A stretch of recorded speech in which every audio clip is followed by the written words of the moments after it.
Welcome to the February 14th, 2023 Planning Commission meeting. Our chair, Roberta Fox, is excused today, so as vice chair, I will be chairing today's meeting.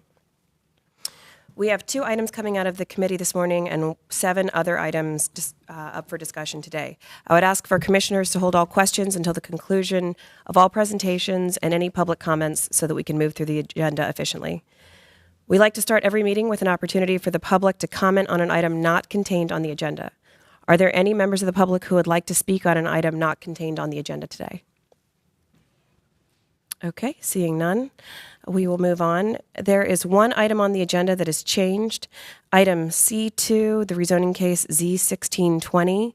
The applicant has asked that that case be deferred to the next meeting to allow for time to update some conditions with staff. Without objection, I will hold that item at the table.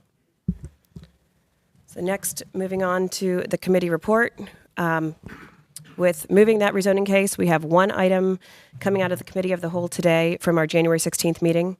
As Vice Chair of the Planning Commission, I also serve as Chair of the Committee of the Whole, so I will be providing that update. Comprehensive Plan Amendment CP 1221 is the Southeast Special Area Study. This study contains area-specific guidance for the Southeast Study Area, which could be added to the 2030 Comp Plan. There were 2 open items for discussion at the conclusion of that meeting. The first item was with respect to Farmdale Road, any of those addresses, and the second one was about agricultural preservation. And so with that, I will turn it over to staff.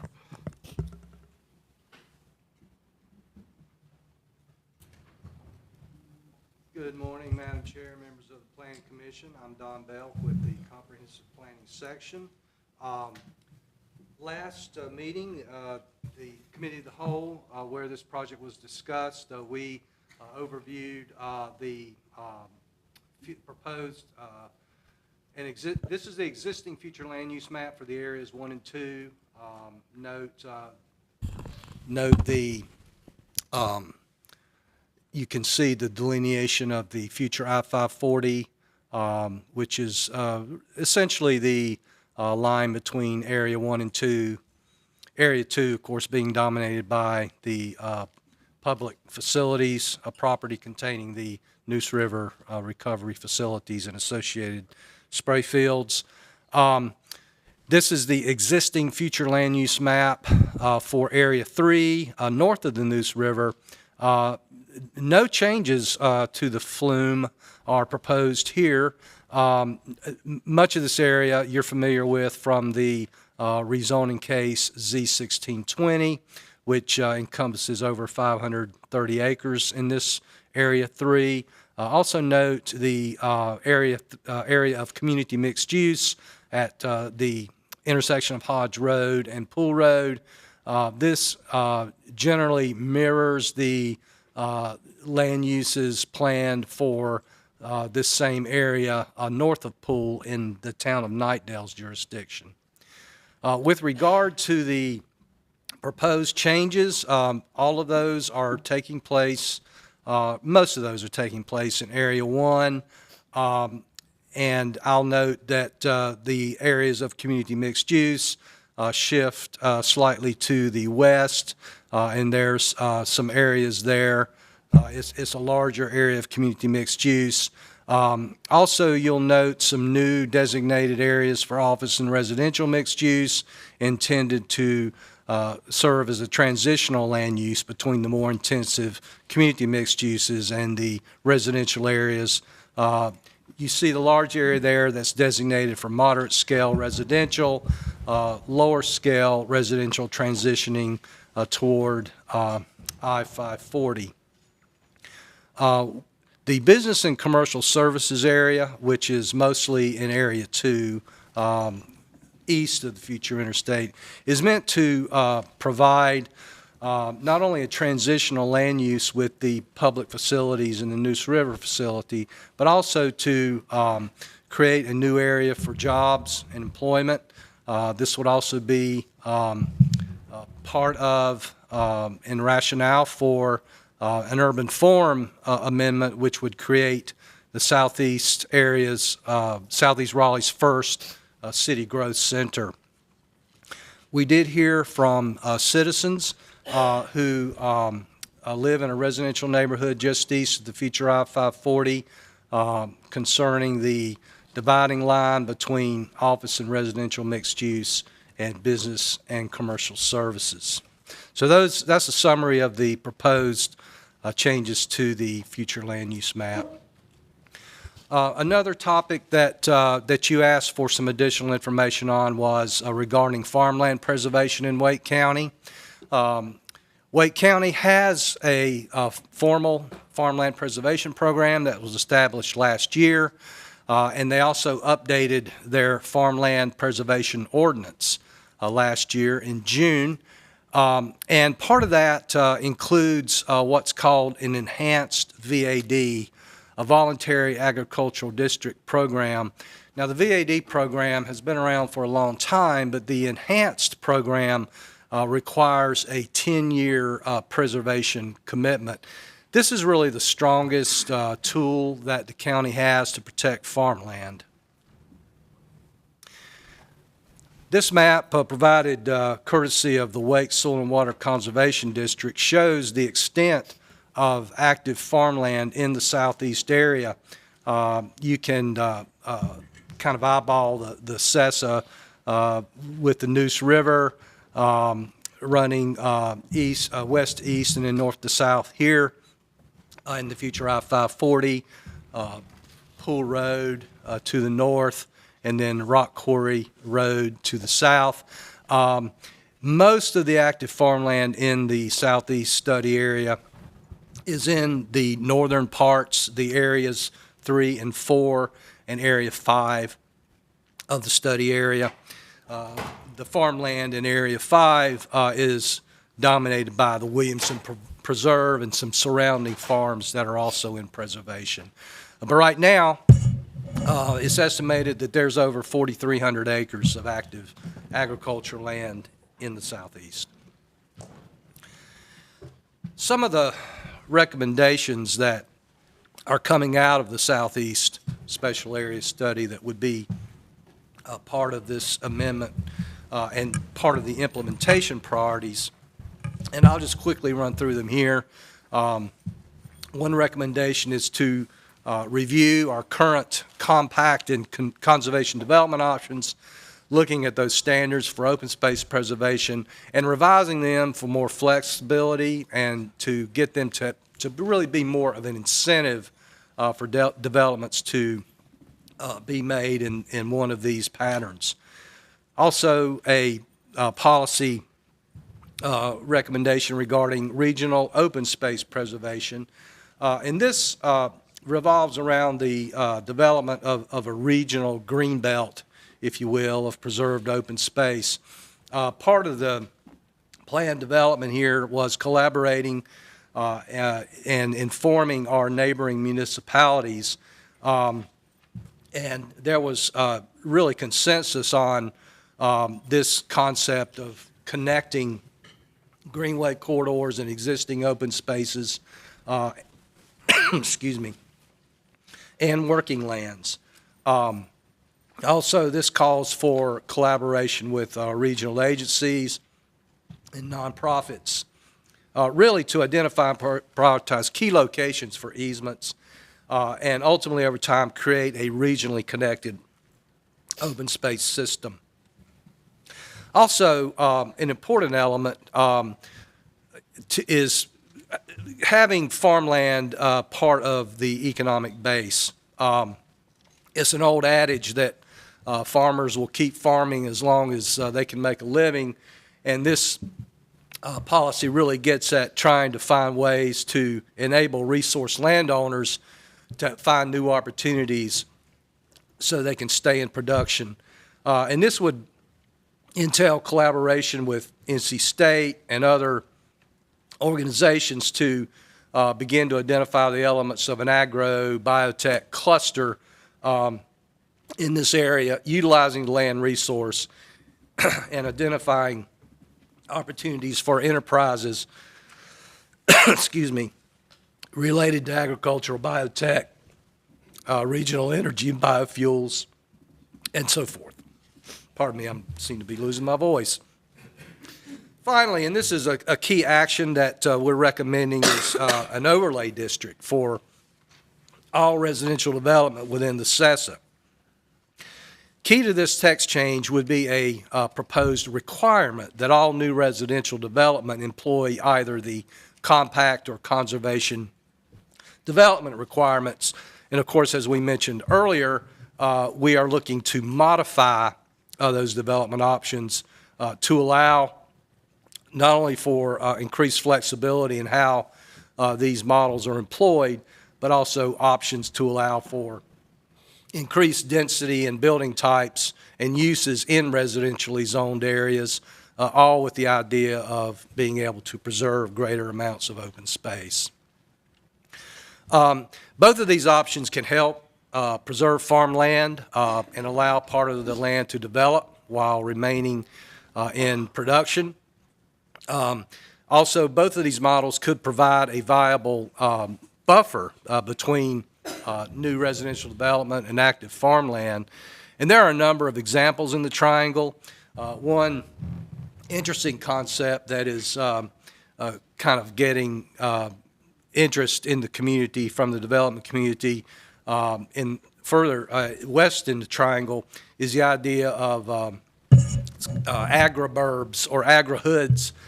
These are residential neighborhoods where, say, instead of having a golf course kind of as the central component, a farm is the central component, and the residents' HOA dues go to help support the farm, and they enjoy the products from that farm. So that's a unique concept, but something that is viable and could be an option for landowners in the CESA. So there are a lot of examples and also resources for landowners and local governments on protecting farmland.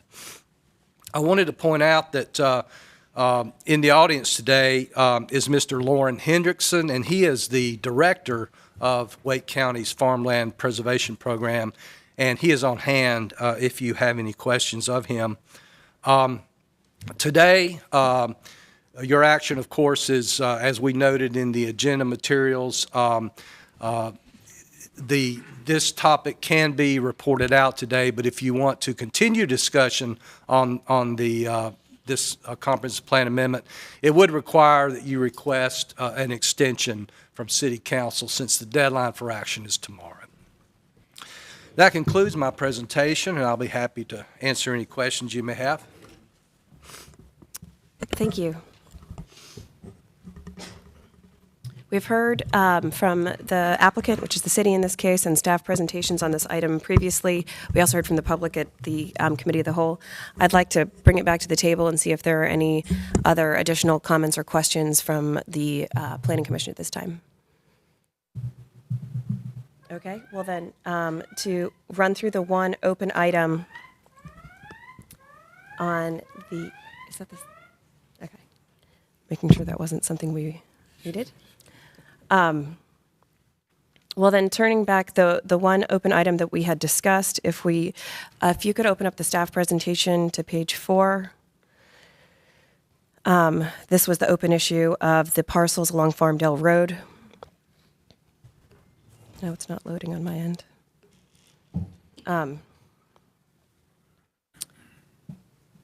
The one open question in that case, for some reason it's not opening. Hang on.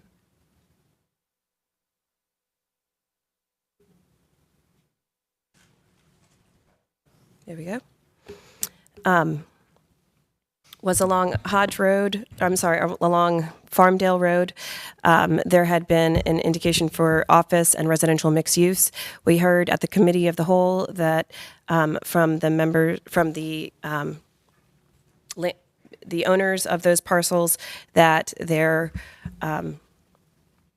are covenants on those parcels that would not allow for office or mixed use, that they are required to be residential.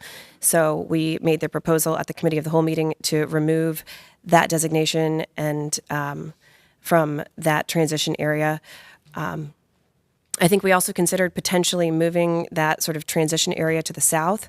However, in my opinion, given the size of those parcels and the existing requirements within the UDO for transitions between residential and the business and commercial services to the south, in combination with the fact that the parcel owners to the south were not on notice that that might be changed from business and commercial services to office and residential mixed use, that instead of moving that to the south, I would propose that we just eliminate that office and residential mixed-use district along Farmdale Road. And any parcel with a Farmdale Road address be changed to low-scale residential. Any thoughts or comments from the Planning Commission? Then, any other comments or questions? Question. Could staff remind me, please? Sorry, I always. When there are covenants, what rules? If there is a proposed change to the land use map, but a neighborhood has covenants, The city doesn't enforce private covenants. It's up to private property owners, private parties to enforce covenants between each other. okay. I'm fine removing those parcels if we have policy reasons to do so. I'm uncomfortable taking action based on covenants because that's just a slippery slope, I think. I certainly acknowledge that neighborhoods have covenants, but I don't think we can make policy decisions based on private covenants. But if there's a policy reason to remove those parcels, I'm fine with doing it.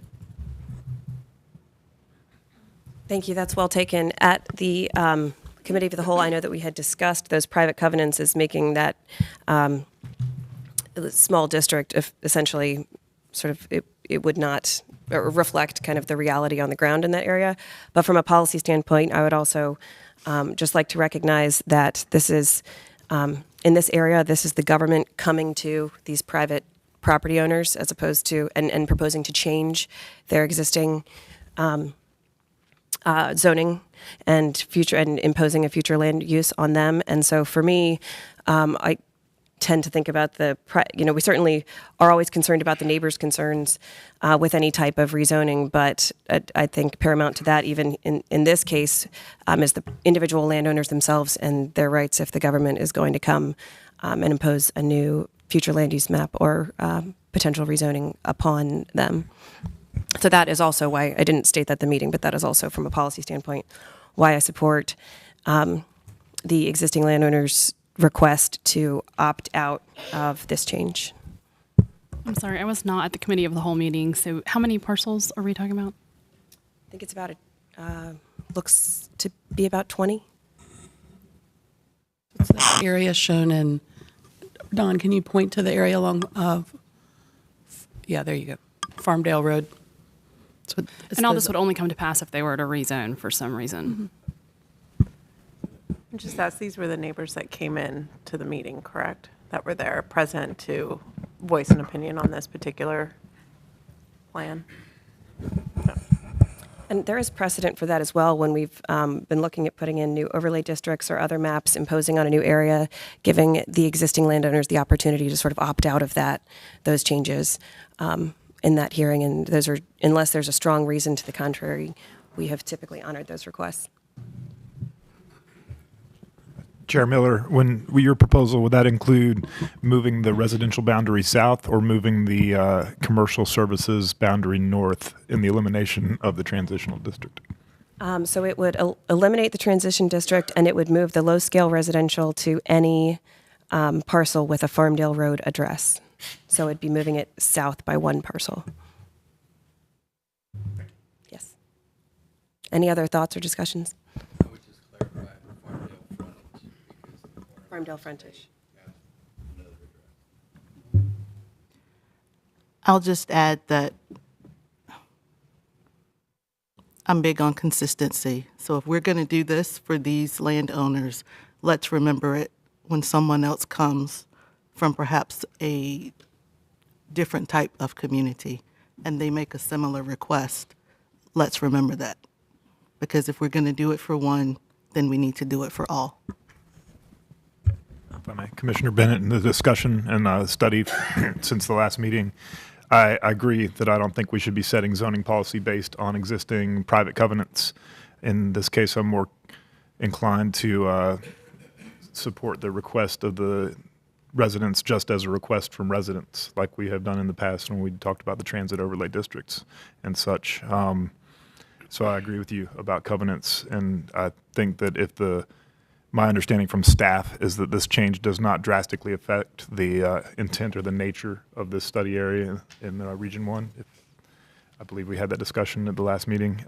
So I'd be happy to propose to support this request. But I agree with you fully about basing our decisions on covenants. Well taken, thank you. Any other comments or questions from the Planning Commission? Then, since I chaired that meeting, I will offer a motion. I move to approve case CP 1221 and to adopt the approved consistency statement contained in today's agenda materials. And if I may back up, to approve the case with one amendment, which is to, on the slide where we've discussed, eliminate the office and residential mixed use district and move the low-scale residential district to the south to include any parcel with a Farmdale Road frontage. Is there a second? Second. Commissioner Rains is seconded. All those in favor, can raise your hand. Any opposed? Seeing none, that motion passes unanimously. Okay. Then the next item on the agenda, Hodge Road, has been deferred to the next meeting. So moving on, there are two cases listed under old business today. The first item is case Z6922, 3540 Ogburn Nightdale Road. Just a moment. Sorry, I have a new device. It's difficult to switch between. This proposal would change approximately 43.95 acres from Wake County Residential 30 to the City of Raleigh Residential 6 with conditional use.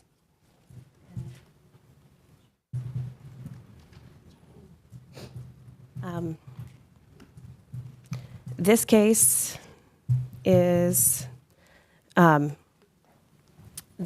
being heard on a parallel track to an annexation decision about that the city is considering about whether to annex this property. But that annexation decision is not within the purview of this planning commission. Both items the annexation and this rezoning case will appear before council. If the annexation is denied by council, then this rezoning will not take effect. This item was first discussed during the Planning Commission's January 10th meeting, and on February 3rd, the applicant submitted updated conditions. I will ask staff for a brief update to outline the revisions to the case.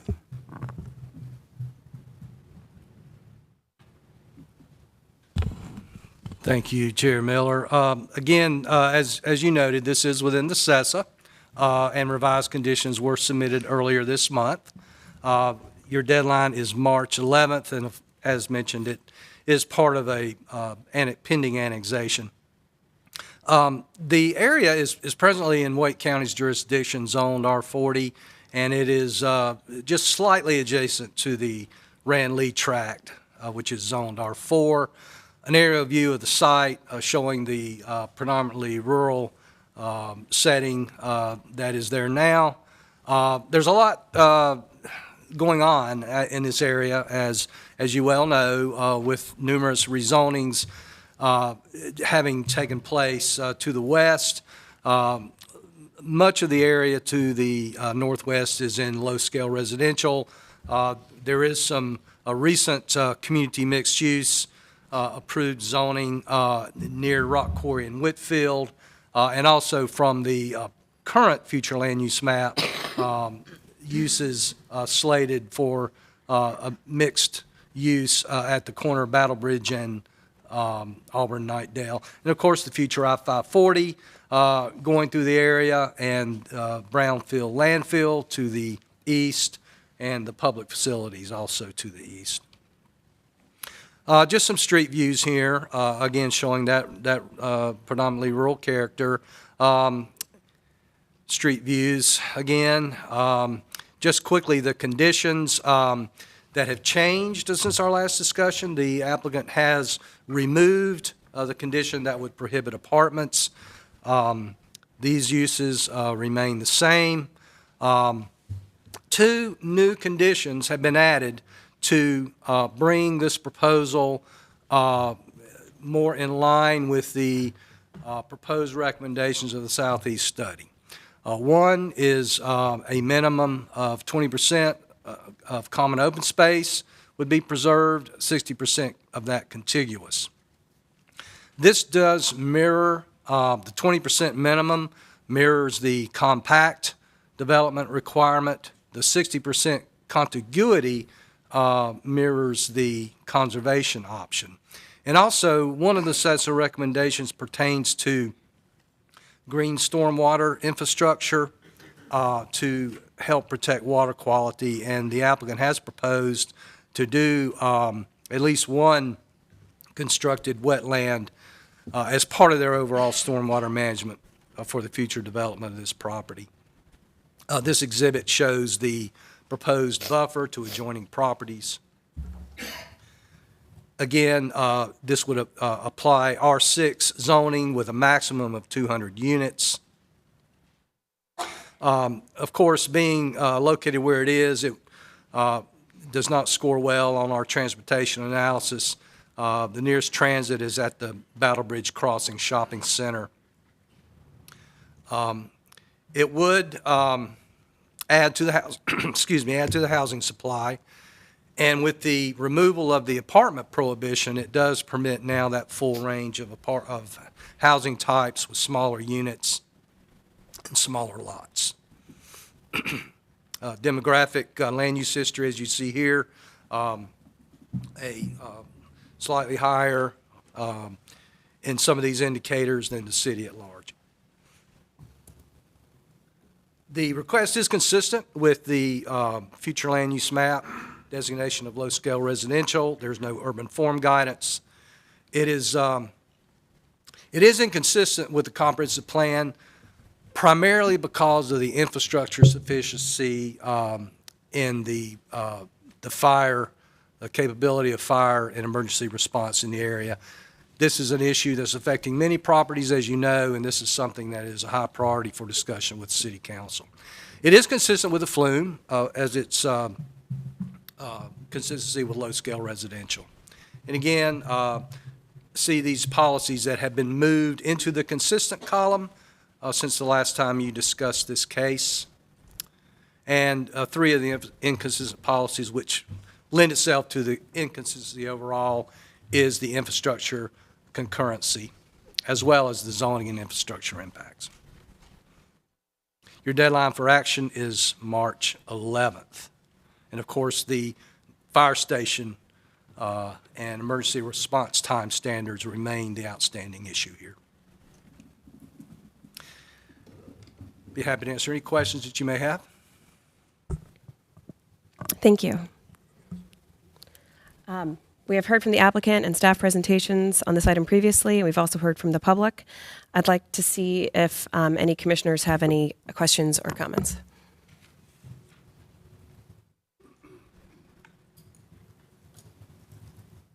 Okay, in that case, I would like, does anyone would like to entertain a motion?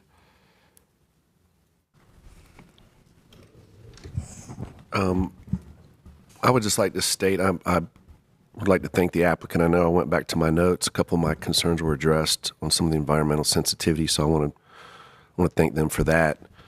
I know we had quite a bit of discussion around the EMS access, and so I'm just curious where we are on that. I mean, at the time I was generally okay with it, but I felt like there were a handful of commissioners who had some concerns, so I'd just like to open that up to see where we stand on that. Thank you. Would anyone like to respond? Commissioner Laitman?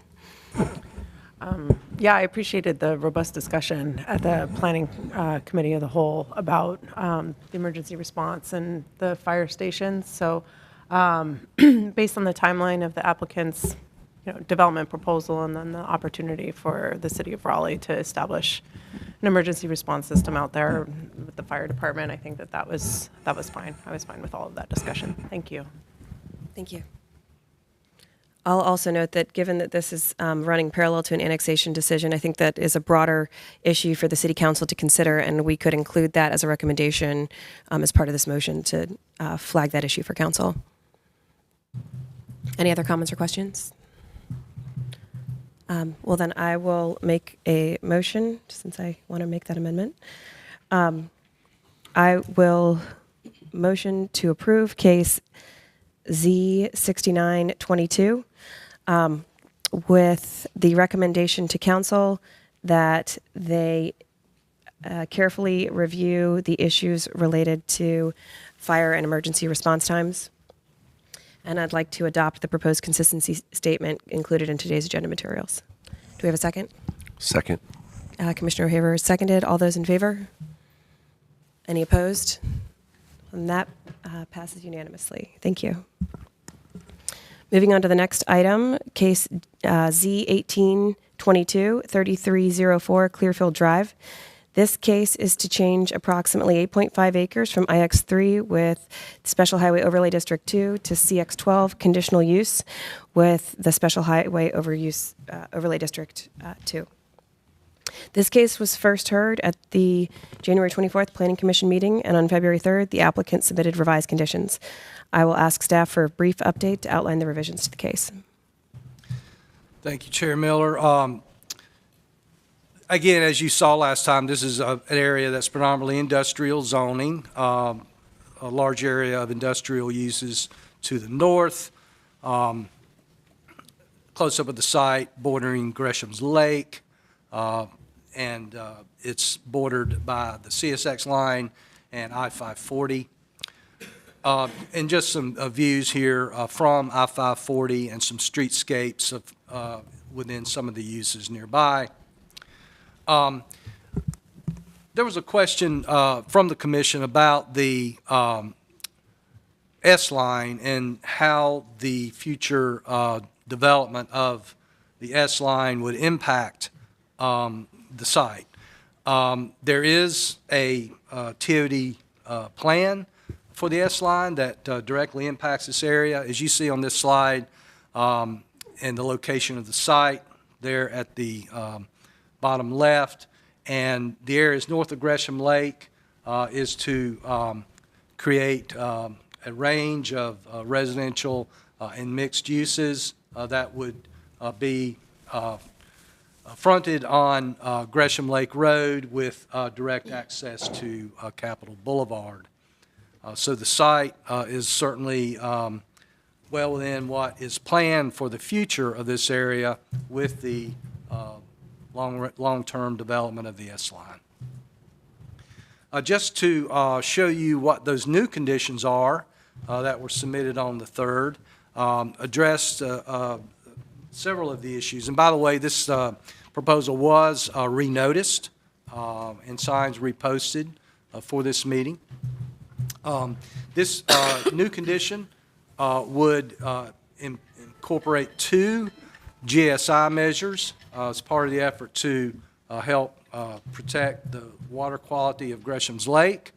And also, the applicant consulted with park staff, and there's now a greenway easement dedication requirement that will also apply to residential development. So that greenway easement will be dedicated as a result of future development of this site.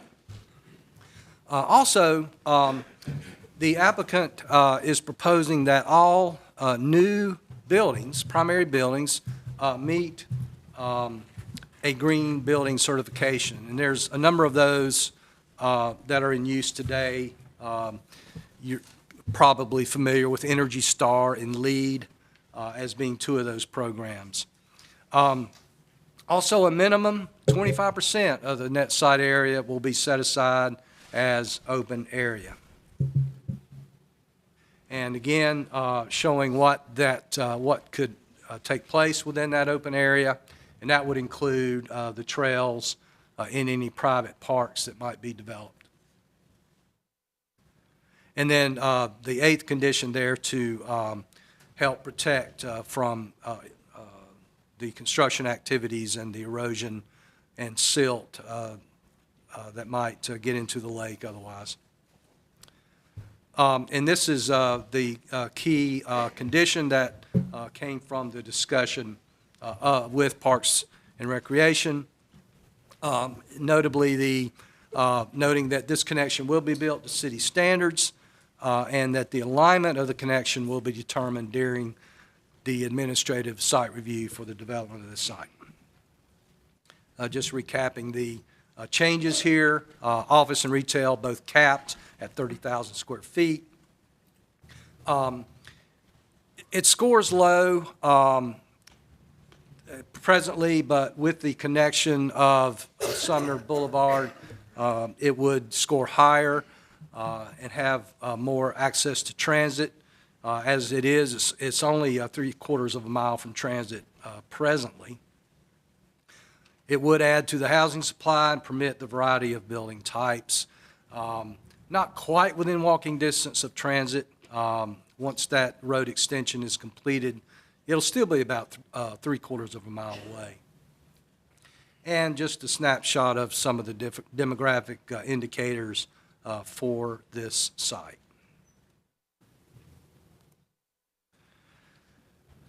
This would require an amendment to the future land use map, as this requested commercial mixed use is inconsistent with the current business and commercial services designation. There is no frontage proposed here, but the zoning condition would provide consistency with the Parkway Corridor designation. It is consistent overall with the comprehensive plan, although it is, as mentioned, inconsistent with the flume, and it is consistent with urban form. Showing here the policies that have been moved to the consistent column since our last discussion: infrastructure concurrency and open space and new development, and improving park access. And two inconsistent policies, of course, the flume inconsistency, and it would result in result in the loss of some acreage of industrial land. Deadline for action on this case is March 25th. And it would require the flume amendment, as mentioned, from business and commercial services to regional mixed use. Thank you. We have heard from the applicant and staff presentations on this item previously, and also heard from the public. So I'd like to see if any commissioners have any questions or comments. Turning to the table.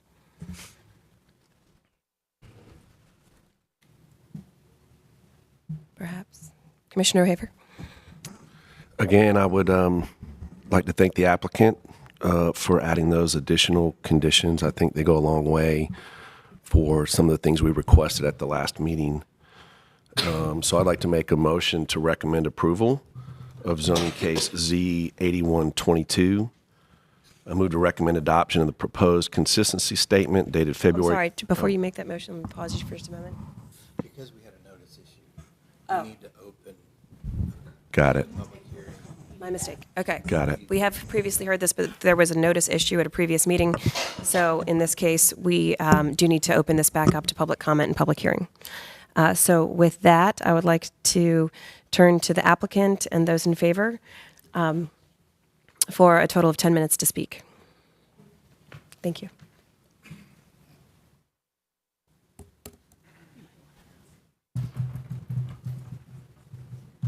Thank you. And just to verify, is there anyone in the public here to speak on this item today? So please raise your hand. Okay, seeing none, I'll turn it over to the applicant. So, good morning, Collier Marsh with Parker Poe at 301 Fayetteville Street. Odd procedural history here where we did provide some information at the last meeting, but we need to open the public hearing. I think the most efficient option here would be to make ourselves available to answer any questions, but we've endeavored to address all the feedback that we've heard on this project. So thank you. Thank you. And so to confirm, there's no one else from the public signed up to speak. I will now bring it back to the table. Commissioner Haver, did you have a thought? Well, after that presentation, are there any other comments from the commissioners? Okay. So I am going to make a motion to recommend approval of zoning case Z8122. I move to recommend adoption of the proposed consistency statement dated February 14th, 2023, contained in the agenda materials, and to recommend approval of the zoning amendment. This recommendation also includes an amendment to the future land use map to the extent described in the adopted consistency statement. Thank you. We have a motion. Do we have a second? Motion, Commissioner Otwell has offered a second. Are there any other additional discussion or debate on the merits of this item? I just want to second the compliment to the applicant for the conditions that were offered here. Thank you. And then all those in favor? Any opposed? That motion passes unanimously. Chair Miller, I just wanted to note, we have been working with the applicant on this case, the condition around, I think it's the one about Greenway easement. We have been working with the applicant on a technical correction that'll be made before Planning Commission, before council schedules the public hearing, but it would not change the substance of the case. Thank you. Then moving on to new business, we have 5 items on the new business agenda today. These requests have not previously appeared on the Planning Commission agenda, so we will hear a full staff presentation and applicant presentation. Moving first to item E1, rezoning case Z5922 for Shaw University. This case is to rezone approximately 26.5 acres encompassing Shaw University. This is the first time hearing the case. I will now turn it over to staff for a presentation. Yep, thank you. Good morning. Ira Mabel for Planning and Development. So this request is for the entirety of the Shaw University campus. It is currently a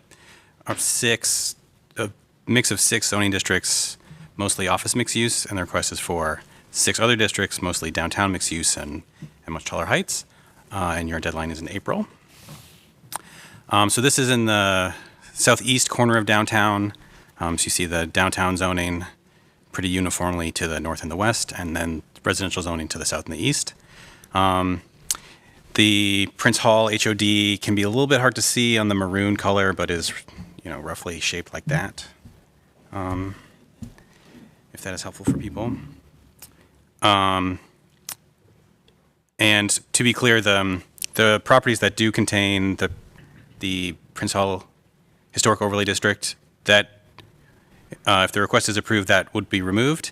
And there's also one lot on Martin Luther King Jr. Boulevard in the South Park NCOD, and that NCOD would be removed. So here is a picture of the request. So the sort of core of the campus, the sort of Wilmington to Person 2 blocks are downtown mixed use 30 and 40. And the surrounding parcels are also 30 and 40. And then the larger assemblage on Lenore Street is downtown 12, some with the shopfront frontage, some without. And that one parcel on the south side of MLK is office mixed use 3, so that was the residential one. These colors don't mean anything, they're just ones I picked. This is an aerial, so a view of the current state of the campus today. And we have some street views, which I will sort of click through fast. We can come back if there's any particular. So these are both from Martin Luther King Jr. Boulevard looking north. This is the dormitories on South Street, looking south on Blunt Street, so under the pedestrian overpass there.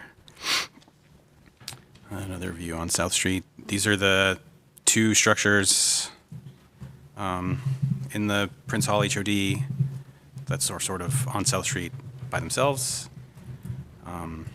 This is a view of some of the historic structures and some more of the historic structures.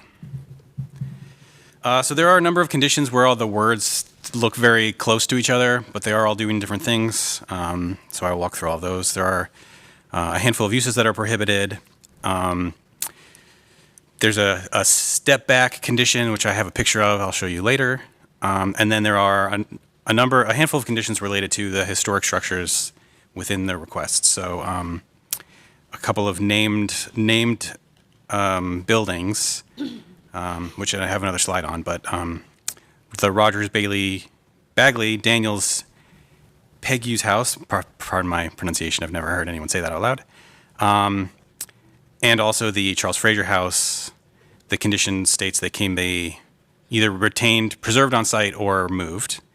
And then there are 4 structures that say preserved on site only. So 2 different handlings of these 6 structures. So here are the pictures I promised. The first is the step back. So the Blunt Street block has a sort of graduated height, maximum height requirement. So from Person Street, which is the easternmost boundary, steps up, 3, 7, 12, 20. And then only the western half of the block can have the full 40. And then this is to help you orient with the structures. So there's a lot going on here. These are the 6 buildings that are named by the conditions. Some of them are historic landmarks, so those alterations to those are governed by the certificate of appropriateness process, which is true. Those are independent of the zoning because they are landmarks. However, you can still demolish a landmark. So the preservation or relocation is stronger than the COA process in that one instance. And then 2 of them are not. So the Tupper Memorial Hall is not a registered landmark, and then the Charles Fraser House is not. So it's a bit of a mix of protections today under zoning, protections today under landmark status, and protections in the future under zoning condition. So if there's particular questions about any particular building, we can try and suss all that out. I believe there is historic preservation staff also present to help us.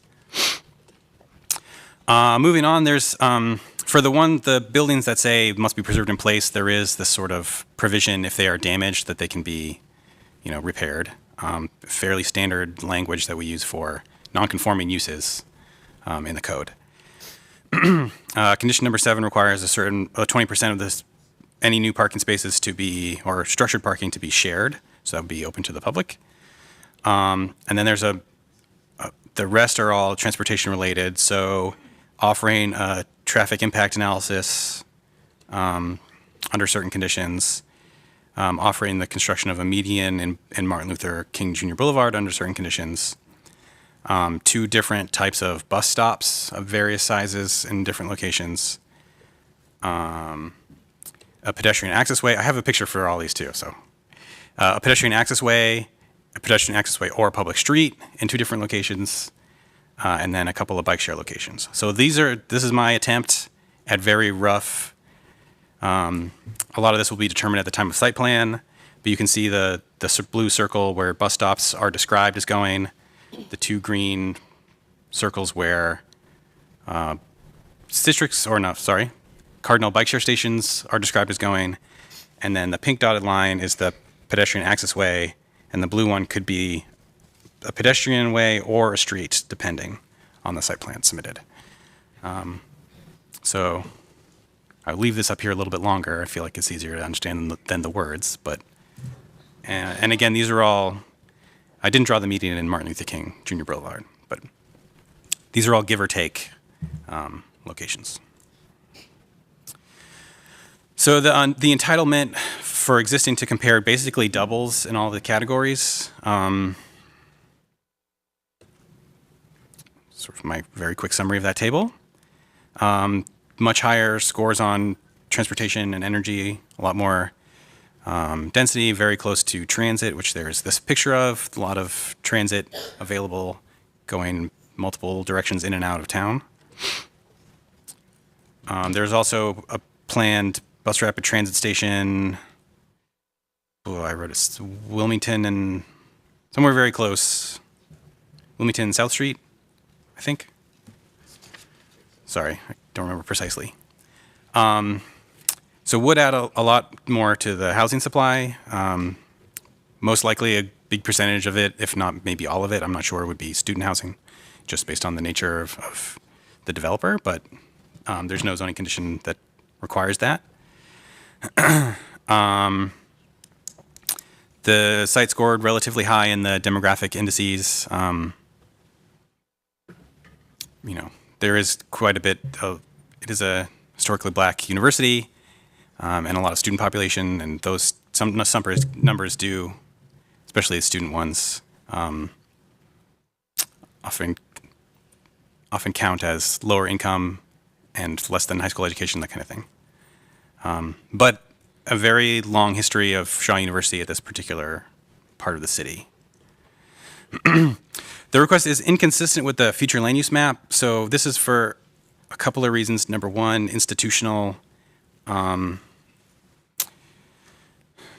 doesn't really have a height designation. So I did use Central Business District as the closest proxy. And all told, there are policies that say there should be more height transitions. I'll go through those on the policy slides. So would recommend changing the institutional to Central Business District overall.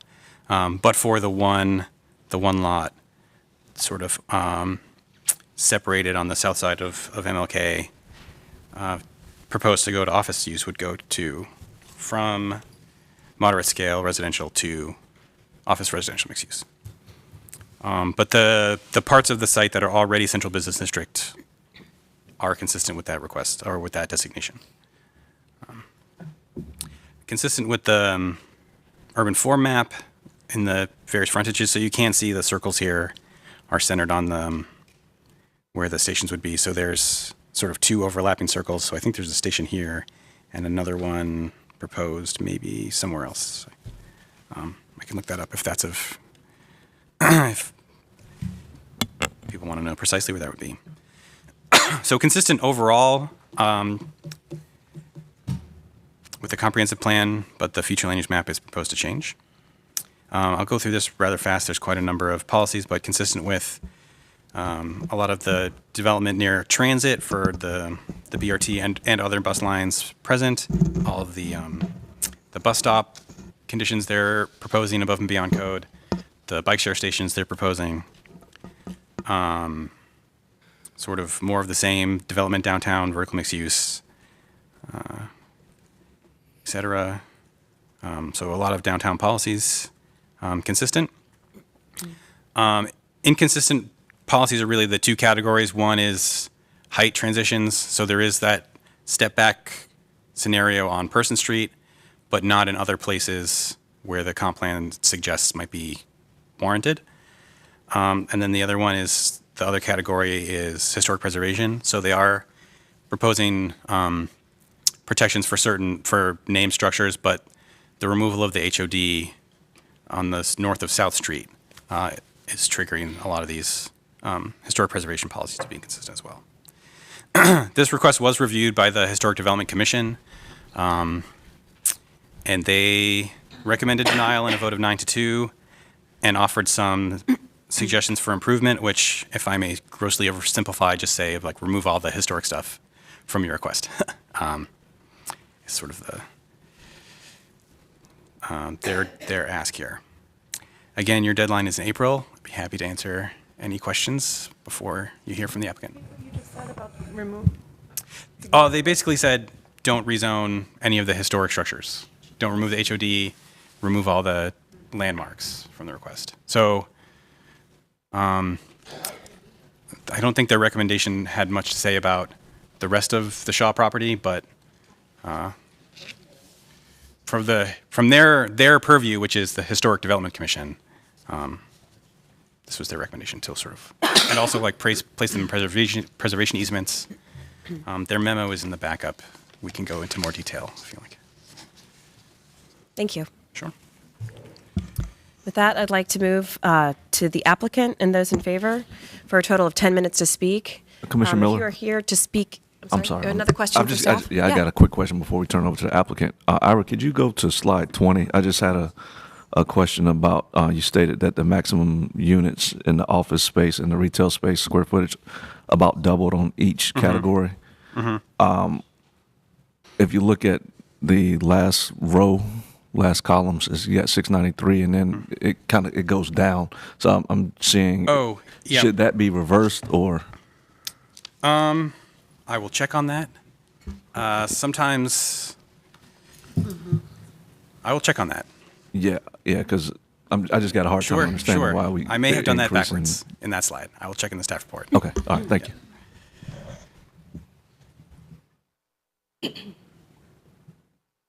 Thank you. Any other questions from the table? Okay, well, on that, I will turn it over to the applicant and those in favor. If you are here in favor of this project, could you please raise your hand? Thank you. And anyone from those in favor that would like to speak today? Could you please line up just so we can get a sense? What is that, about 7 speakers? Is that right? Then, without objection, may I, given that there are, is that right? There are 7 speakers? I have to take a vote on extending time. Okay. Okay, thank you very much. Well, then I will turn it over, and if we run out of time, we can consider the issue at that time. Thank you. And could you please state your name when you begin speaking as well? Good morning. To the members of the Planning Commission and city staff, I am Paulette Dillard, president of Shaw University, located at 118 East South Street in downtown Raleigh, North Carolina. As has already been indicated, founded in 1865, and is North Carolina's oldest historically black college and university, and it happens to boast the oldest degree-granting historically black college and university in the southern United States. Shaw University exists to facilitate student learning and achievement, and it provides the opportunity for students to pursue an exemplary, successful life. And so that is what Shaw University is all about. In order to achieve that mission, Shaw engages in a very robust and inclusive strategic planning process. And that strategic planning process allows us to continually look for ways to improve and innovate what we do to meet the needs of our learners. The strategic plan guides and provides a roadmap so that we ensure that we are always seeking to provide a quality education and experience for our students. So what the roadmap and what the current strategic plan points out is that there is a need to update our current facilities, both living and learning facilities. We have the ability to recruit and retain qualified faculty and to be able to make college affordability a reality for our students. So the zoning request that Shaw University has before you is a pathway by which we intend to achieve the future and sustainability of this storied institution. Our legacy has been pointed out is attached to being a number of firsts in the United States in terms of the education we provide to underrepresented groups. So the rezoning request is what we are envisioning as the pathway to begin to innovate our campus, to meet the needs of our student population, to create a well-deserved area in Raleigh, North Carolina that recognizes the contribution of Shaw University. And for that, we hope that you will recognize that we have been great stewards of our legacy, our history, and we would like to hope that we will get a favorable recommendation on this rezoning request. Thank you. Thank you. Thank you, Dr. Dillard. Good morning. My name is Dawn Pitts. I'm a director with Hyatt Brown, Shaw University's lead real estate advisor. So the goal here is to transform Shaw through redevelopment. What that really means is to leverage the value of their underutilized assets to reinvest in core mission-critical needs, such as the ones that Dr. Dillard mentioned a few minutes ago. I want to share a few examples of how this model has been used successfully across the country, and these are 2 specific HBCU models. On the left, you have North Carolina A&T down the street in Greensboro. They recently embarked upon the Resurgent, which is a $60 million mixed-use development. The goal here is to spur economic development in East Greensboro and to create amenities for students, faculty, and staff to support the university's core mission. On the right, you have the Duke District at Howard University. The Duke District is a district comprised of a group of mixed-use developments to include the National Research Center for Health Disparities. The proceeds from these projects that the university is entering into are being used to reinvest in the university's core needs. For example, they are currently constructing a new STEM facility that's funded, much of that is funded by these real estate projects here. So let's talk a little bit about how we got here. Back in 2019, the university commissioned a study through ULI. ULI is the premier organization for land use and real estate professionals. Several of the recommendations from that study included hiring a real estate advisor, Kevin Sullivan, who I believe is in the audience here, hiring a real estate officer, engaging a real estate advisor, which is my firm. We were brought on through a national competitive process to assist the university in developing this strategy and then developing the strategy. So the rezoning is an element of that strategy, which is, and the goal of the rezoning is to allow the university to have additional flexibility so that they can implement this strategy to ensure that they can sustain the university for the long term. Thank you. Mac Paul, Morningstar Law Group, here on behalf of Shaw University. Ira did a good job covering most of the zoning issues, but I'm going to just touch on a few. Obviously, these are the 9 blocks owned by Shaw, almost all in the downtown element of the comprehensive plan. Huge opportunity, given that downtown Raleigh is the top destination for investment in the United States currently. There has been tremendous amount of public outreach, community outreach. It's a tricky thing involving a university with all the various constituencies, but there have been meetings prior to the rezoning, lots of meetings during this, and there will be continued meetings after the rezoning. As you heard, this is consistent with the comprehensive plan, but further updates to that plan re-emphasize the need for intensity and height with the BRT corridor. Shaw University happens to be at the epicenter of one of the station areas, which call for a quarter mile, greater height and intensity in those areas. Transportation staff pushed hard for a number of innovative tools in the zoning case to deal with walkability and getting people out of automobiles. Shaw worked with the city to do that. First time I'm aware of a shared parking requirement that would be parking available to the public, or it could be uses on other properties. There's also the connectivity through the long blocks between South Street and MLK. Shaw wanted to retain control over those connections with the ability to have a pedestrian rather than just a public street, and closed in the evenings and for special events. One of the main issues you've heard about in terms of like an inconsistency with the future land use map is because it's institutional. It's interesting, when the city did the comprehensive plan back in 2009, William Peace University was designated Central Business District. We don't know why Shaw was treated differently, but that's really the genesis of the call for campus district rather than DXs, which we're requesting. But I think the staff report does a good job of kind of navigating that issue. The campus really is a good district, like it's Centennial, when you can't meet many of the UDO requirements. Being downtown, we're committing to the frontage, we can develop without needing modifications from the comprehensive plan or from the UDO. The other main issue relates to historic structures. You've heard a lot about it. The purple are the ones that are in the core campus, the buildings that are being preserved. Leonard and Tyler, Tupper, and the iconic SD Hall will be preserved. Shaw is also in the midst of a cultural master plan right now and is spending $2 million on these 4 buildings and has been a great steward of them over the years. There are 2 other buildings you've heard about that are landmarked. The zoning conditions do allow them to be moved or retained in place. I think it's worth noting that Shaw acquired these much more recently. In fact, the building on the right was built by a Confederate officer and owned for many years by a well-known white supremacist. So there's history behind these buildings, even though Shaw has acquired them and is trying to treat them appropriately. So I just one more point on the historic district.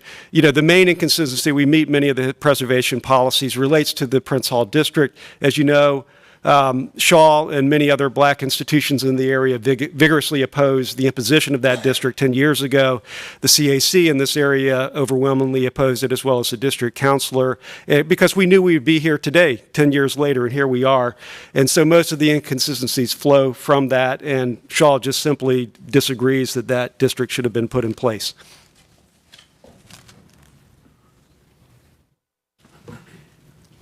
So in closing, before the comments, we would like to say that we have been great stewards and caretakers of the history of Shaw University. And upon that legacy, we propose these zoning requests to give us the opportunity to continue to be a major educator of young people and economic development for this section of downtown Raleigh.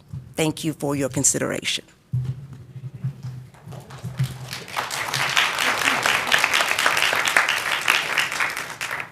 Thank you, Dr. Dillard. And Ms. Spalding, before we start, I wanted to, we're, I think, out of time, so in order to increase the amount of time, we would have to vote at the Planning Commission. How many additional members of the public are signed up to speak in favor of this project? Is that 3? That's 4. 4? In that case, I'd like to request an additional 6 minutes, or propose an additional 6 minutes and make a motion for that. All those in favor? Could we give them 8? 8? Okay. All right, then, okay. And all those in favor? Any opposed? It passes unanimously. Okay, we can put another 8 minutes on the clock. Turning it over to you. And please introduce yourself as well. All right, good morning, members of the commission. My name is Maria Spalding. I am a 34-year veteran of government at the state level and at the county level, and also a business owner. It is my privilege to speak in favor of this rezoning request. How proud I would be to have the Shaw University District in the city of Raleigh, the capital of this state. I am a proud graduate of Shaw University. I've served on the board of directors twice, and I continue to enjoy a very meaningful experience with the university. I would like to see the university that gave me the opportunities to do the things and to have the career that I've had. I would like to see that continued for other students, and in a way that would broaden their experience for life, because it is so very important to have the education and the awareness and the abilities to walk out into society and have a good quality life. I believe that this particular designation will allow Shaw the opportunity to be the university, the competitive university that it needs to be.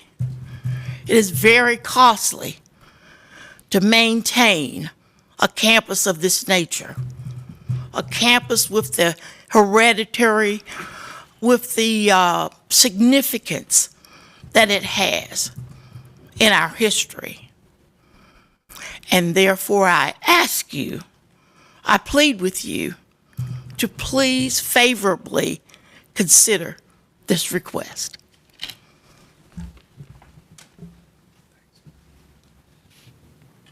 Good morning. My name is Joyce M. Robinson. I reside at 2105 Spring Hill Avenue, Raleigh, North Carolina, 27603. Greetings from the Shaw University Raleigh Way Alumni Chapter. We have 181 members. We are the largest Shaw University alumni chapter.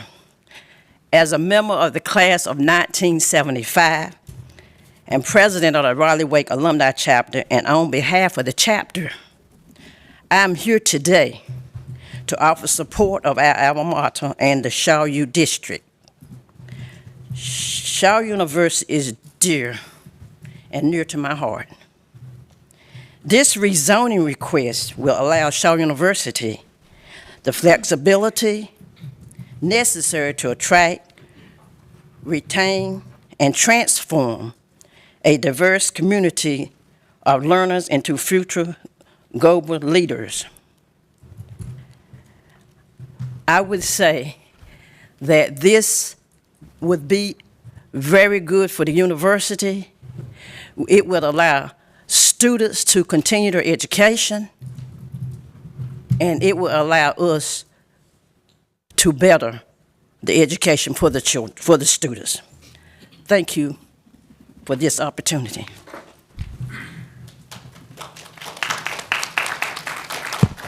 Good morning. I'm the Reverend Dr. Lamont J. Johnson, Sr., and I have been a part of the faculty and staff of my alma mater. I am an alum, a graduate, 2008, and I stand unequivocally asking you to vote favorably on this request for rezoning. In Estes Hall, in the corridor when you walk in Estes Hall, you saw the pictures there. There is an elongated portrait of students from 1912. Beyond it, there are two landscaped buildings. Before the rest of the buildings came, the students and staff were there. And whatever the transition is, it is about our students. It is my hope that you will vote favorably so that we can continue educating and empowering predominantly, but not exclusively, African American students. We have students across the globe who come to Shaw, and we need to position ourselves so that we can be positioned. Again, I unequivocally hope and pray that you will vote favorably on this request.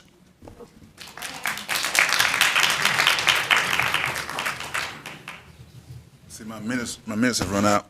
Thank you for allowing us to be here today. Thank you. I am Joseph Lee. I'm the class of 1979. I enrolled in Shaw University in 1975. I've been a real estate broker since 1986. We are at the crossroad of changing ourselves into the 21st century. This is a pathway that we need to go. And I'm saying to you folks, a lot of us don't understand the mission that's before us. We understand our future, but we do understand that we have to make the decision. And I think this decision is correct in moving forward with rezoning. And I think that a lot of us don't understand it, but we need to go forward, because if we don't move forward now, the opportunity of this magnitude might not present itself again. Thank you for your interest. I'm a property owner in this particular district, and I understand the development. I was here in 1975 when there wasn't a district hardly. So I'm hoping and wishing that you guys go ahead on and give us this zoning approval, that we can move forward our institution, that we can continue to educate young kids to go forward in this nation, to be productive, and that's what we need. Thank you. All right, my name's David Meeker, 301 Fayetteville Street, Building and Business Center downtown, and also chair of the Downtown Raleigh Alliance this year. As y'all know, Shaw is one of the most important HBCUs in the country. They're working on this plan to make Shaw more sustainable, financially sustainable long term. That would be a great thing for Shaw and the next generation of students. Also a great thing for downtown Raleigh and for Raleigh as a whole. So I'm hoping Raleigh will do everything we can to help Shaw be more sustainable long term. Thanks.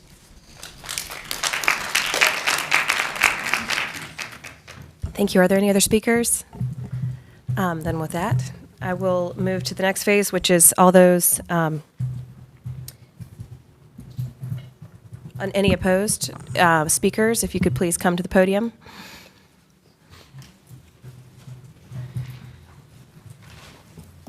Good morning.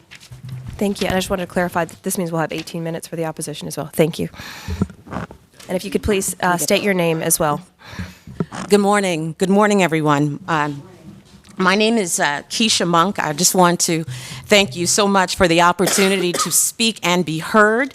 The first thing I would like to do is present 1,200 signatures from alumni, members of other of the neighboring colleges and universities such as NC State, Duke, UNC, St. Aug, and A&T, also parents.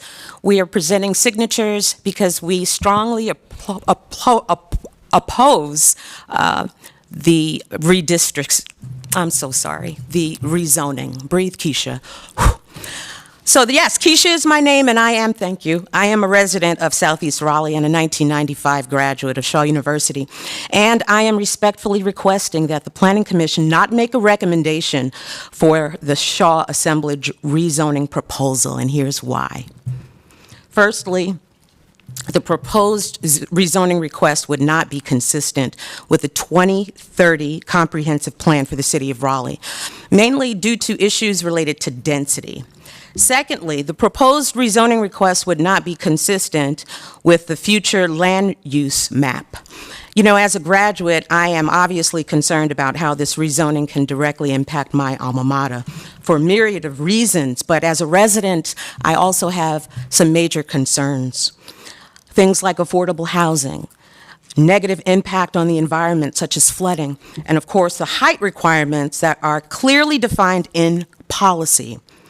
Shaw's properties in their current state are grossly underutilized.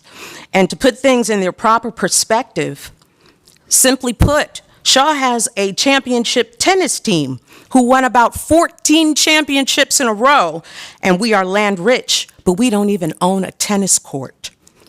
Our governmental leadership has a legal and moral obligation to protect and preserve our historic neighborhoods, which is why the Raleigh Historic Development Commission voted 9-2 to deny this rezoning request.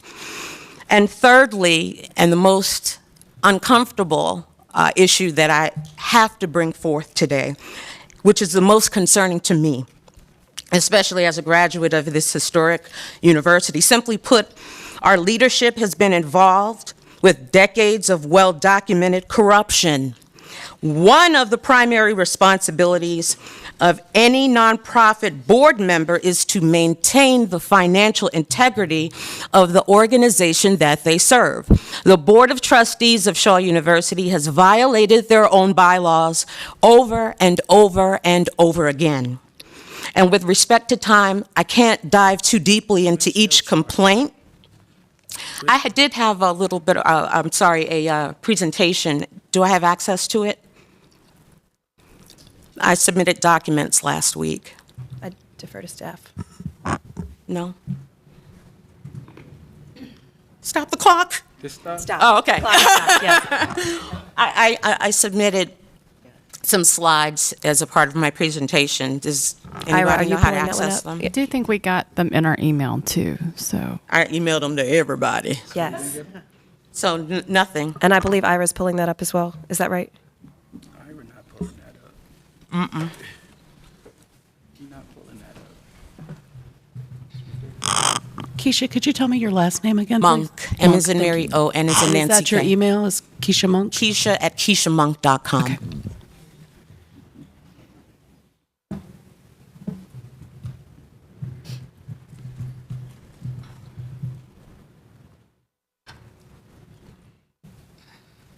Do you want me to forward those to Ira?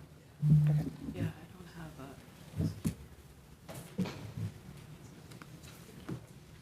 Now my technology's working. Mm-hmm. Can't find my stuff.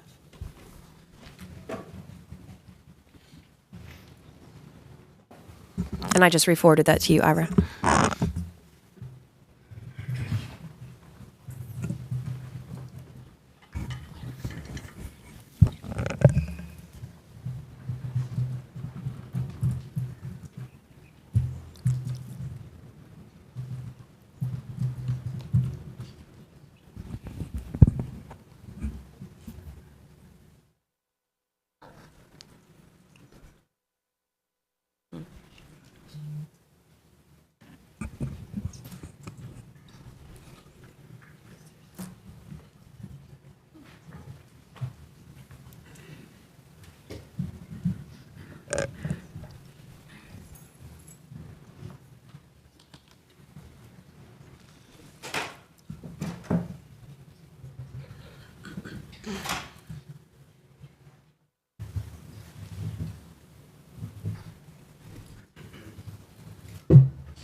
your documents? You don't have any documents. Yeah, I sent that to the entire planning commission, but as far as a presentation, that was due last week. At this time, while we're working on that, we'll just take a quick 5-minute recess. Awesome. And, Thank be back you. shortly. Thank you.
Yes.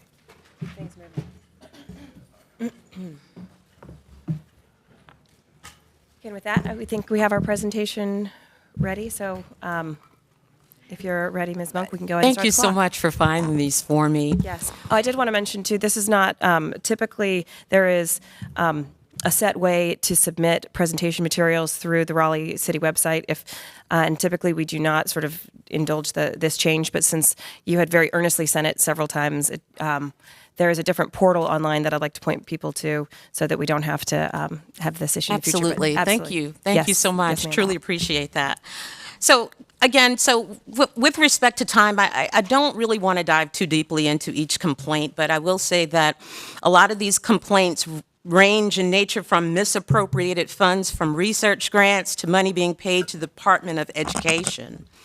And I would be amiss if I didn't acknowledge a recent federal complaint where Shaw University and a local contractor agreed to pay $316,000 to settle claims where they said that the former vice president of student affairs, the late Dr. Smith, and a local building contractor made false statements and violated competitive bid requirements to obtain Department of Education grant funds in violation of the False Claims Act. Shaw claimed that they were doing dormitory, Leonard Hall, and gym renovations.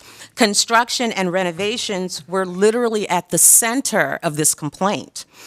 And so in conclusion, I just want to say, guys, that, I'm a 3-time cancer survivor.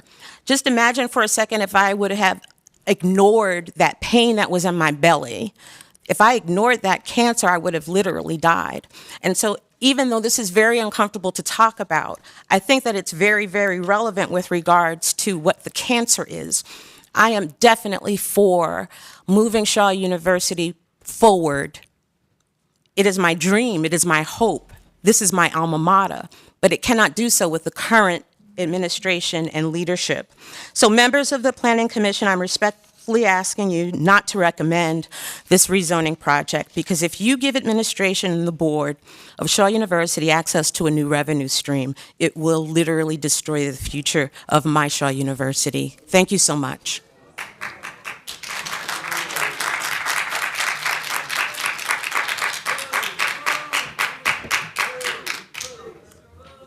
Okay, I don't know how to take this down. Thank you.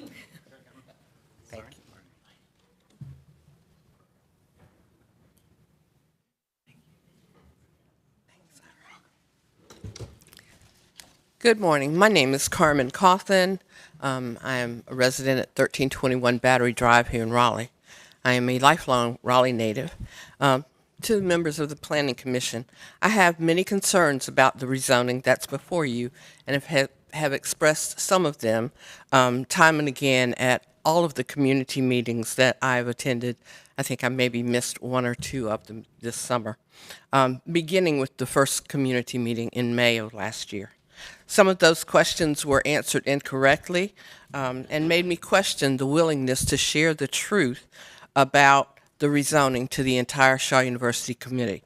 The faculty, the staff, the students, the alumni, and people in the community who have tried to hold Shaw University in high esteem and help it, and my family is part of that. While I'm neither alumni, faculty, or staff, I've had immediate family members in each of these categories for well over a century. The lack of transparency around what the school plans to do has increased the frustration level around those who want to support Shaw Bears in becoming bigger and better. These are the primary concerns that I have, and I look forward to seeing and hearing answers for each of them before you all send a recommendation to the City Council. Historic properties and preservation.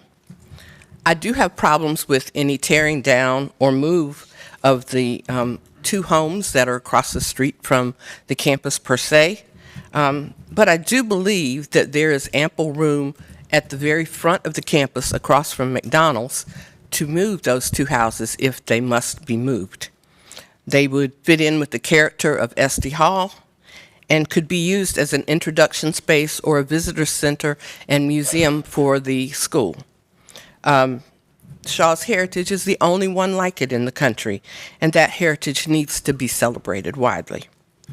While the RHDC was not necessarily in favor of that type of action, as the daughter of the former owner of what is called Wimberley Hall, which was my father's drugstore for 40 years, I believe that building and the property on that block could adequately be used for higher designations, higher density for the campus. The building that was the drugstore was originally the horse stables that was attached to the Bagley Daniels Piggy Hamlin house. And so I don't see that as being as much of a historic property as so many of these other pieces are. Due to the fact that there was some damage to the Pope House on Wilmington Street when there was construction across the street, I don't believe that allowing large-scale buildings on the 800 Wilmington Street property would be a good idea for Leonard Hall and Tyler Hall. Including SD Hall and the houses in the Prince Hall Overlay District affords all of them more protection than they necessarily presently have, even if they were to be moved across the street on the campus. While the application doesn't speak to the uses for any of the buildings, community meetings always talk about the need for affordable housing for students and faculty in those spaces, as well as the need for recreational facilities. Mentions also made of space for the community, but there's probably need for alumni meeting space on campus as well. There's housing on the campus now that needs upgrading in many ways. However, there's no foreseeable need for a 30 or 40-story building. I don't believe that we'll see that need for many, many years. And capping the heights at 20 stories on the campus would allow for growth now and into the future, particularly in terms of dorms. The homes that are 1 block away, even with those setbacks, will still have a great overshadowing of tall, dense buildings looking over them. The enormity of the building and structure sizes requested would put pressure on neighborhoods that are further south that already have issues with floodwater.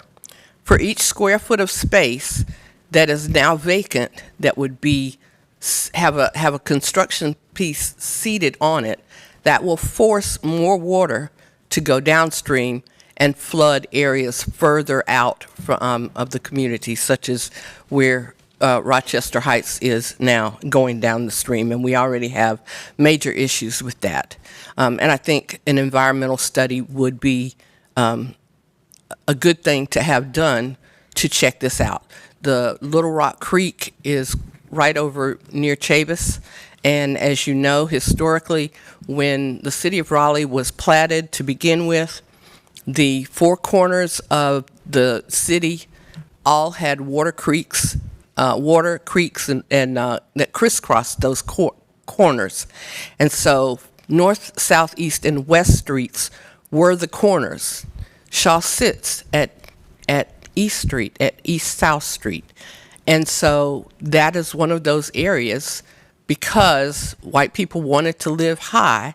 Shaw University was built on the Daniel Barringer estate. It was up high, and you notice the land slopes off of that. So I think it's important environmentally to look at that issue. I urge you to send the application to a committee or to a committee of the whole so that you can fully address some of these issues and perhaps help the applicant come up with more conditions, as well as conditions concerning affordability of housing.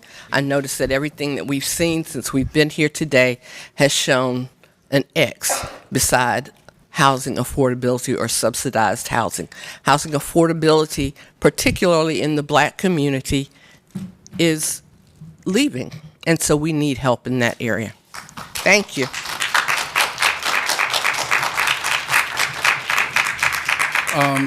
Good morning. Keisha presented you all with 1,200 signatures of folks in opposition.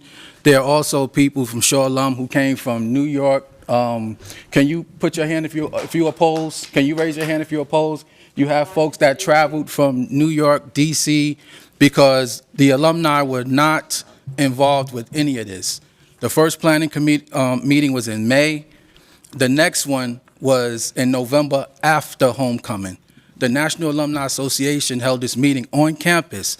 Dr. Dillard, not one representative from the university came to answer any questions from the Alumni Association. And one of the concerns is, at that very first meeting, Dr. Dillard said, this is not her plan.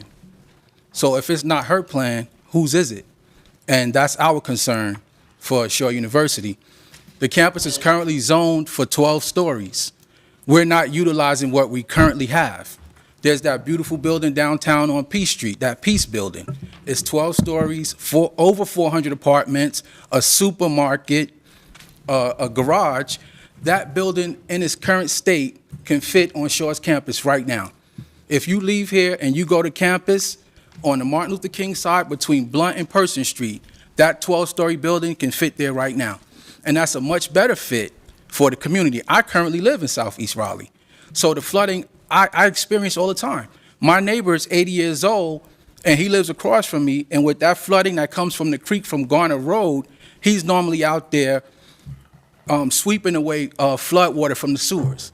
So I started calling the city. When the city came, they tried to drain it, and then they said, oh, well, it's coming from the creeks off of Garner Road. So they came and they closed it up, saying now the water is going to run to the park, and it's going to go through that sewer. So now we still have a puddle of water on our block, and now the park is flooded. So we're talking about building 30 and 40-story buildings for folks downtown and green space for folks downtown to flood out the Black community and our new neighbors in Southeast Raleigh. That's not fair. That's not fair to us. And I'm confused in regards to some of the folks who got up here and spoke in favor of Shaw, because, as Keisha said, we've been dealing with horrible administration for a long time. And I know you all don't care about that, but that's the part of our problem, because we are underutilizing what we have. We have 35 acres of land off of Rock Quarry Road. Why are we spending $2.5 million to go to Durham when we have land right here off of Rock Quarry Road? We have bad management. We don't need rezoning. We need better management from the Board of Trustees on down. Some of those folks have been there for over 30 years. They keep extending their term. Again, Dr. Dillard said this is not her plan. I'm confused. Ms. Spalding just said she was in favor, but 3 years ago she stood before the alumni body and said, I don't know how Dr. DuBrois got to be president. She said she was co-chair of the search committee, and she wasn't one of the finalists. Now, how you on the board, part of the search committee, and don't know how this young lady got to be president? This is the issues that we're dealing with. I realize it's internal. These things are in-house, and you may or may not care. But you have to be concerned before you put your names on approving something that may not be up to par. Because some of these, we're always so poor. Like, I looked at the application, and I'm confused as to why the gentleman here didn't read point 6. Because, see, they keep telling us, oh, we're going to preserve the historic buildings. But point 6 specifically says, allows SD, Tupper, Leonard, Tyler to be removed if damaged or destroyed 50%. So it's telling you, and if you look at the application, we have a VP of real estate in Kevin Sullivan who said they believe all of Shaw's historic buildings should be relocated. Now, he works for Dr. Dillard, and she works for the board. So who believes all of our historic buildings should be relocated? And when you look at the application, it calls for eminent domain. It's talking about how much damage needs to be done to have these buildings removed. Now, if you have somebody who's saying, I believe all these buildings should be moved somewhere where they could be celebrated, what's wrong with them being where they at? When people tell you who they are, believe them. And if he believes all of these buildings should be moved, I believe enough damage will be done to get them moved. In addition to that, the VP of real estate said, oh, you could put a parking lot over here next to Leonard Medical School. Why would you put a parking lot next to the first four-year medical school in the country? Again, the Pope House was damaged, Leonard Hall will be damaged, and therefore it can be moved. So I'm here in opposition of this. Keisha's here in opposition of this. We have over 1,200 signatures. Please be careful before you all put your names on something that may not be up to par. I thank you for your time.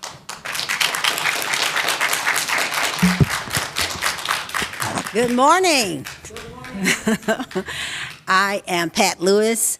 I drove in from Atlanta, Georgia. So if I'm a little flaky, forgive me because I got here at 4:30 in the morning. So I'm driving. I'm riding on low energy right now. However, as I said before, our time is up, and we cannot extend at this point because we can't extend unless we reopen those in support as well. Would you like to briefly wrap up in the next couple seconds? No. What you wanted to say? There were 18 minutes on each side. You already gave extension for those who were in support of it. Right. We also gave 18 minutes for the opposition. So I'll be very. I'll be very brief. I move to recommend that we add 2 minutes to both sides, please. Thank you. I second it. Okay. And then all those in favor?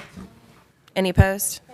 Okay, that motion passes unanimously. Brief. Okay. As I said before, I came here especially from given that Atlanta, drive. Georgia. Thank you for coming. Class of '84. I came to Shaw University in 1980 because my parents thought the campus was very intimate and safe for me at that time. I have 18 plus years in enrollment management, higher education, currently work as an administrator in higher ed. So therefore my concern is, and I love you Shaw family, it's not feelings, it's facts that I'm dealing with right now. I think the reason I'm against this particular proposal at this time is because being in transparency, I'm offended as an alumni, lifetime member of National Alumni Association.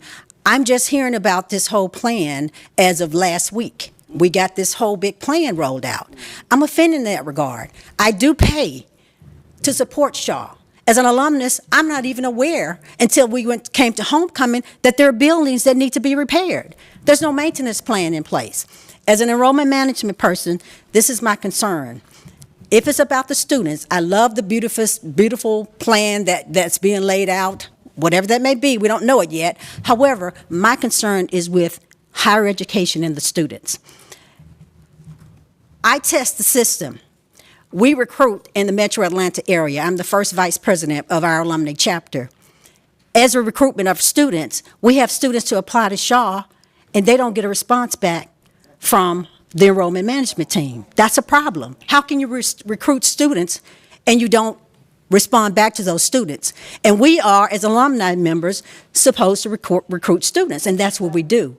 As an enrollment management, I'm very aware of how that process works. And today, the number of students that I'm hearing that we have, that's a problem. Understand we have a connection with the technical college system of North Carolina. That's a feeder. I do that in Georgia. That's a feeder for those students to immediately transfer. So I am opposed of this because of the fact Thank you. because of the fact there's no transparency. Love you, family. Thank you, ma'am.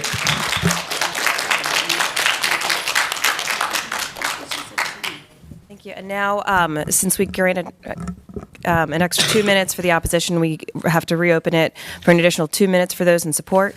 Does the applicant and those in support have any additional comments or wish to respond? Can you speak if you didn't have your name on the list to speak?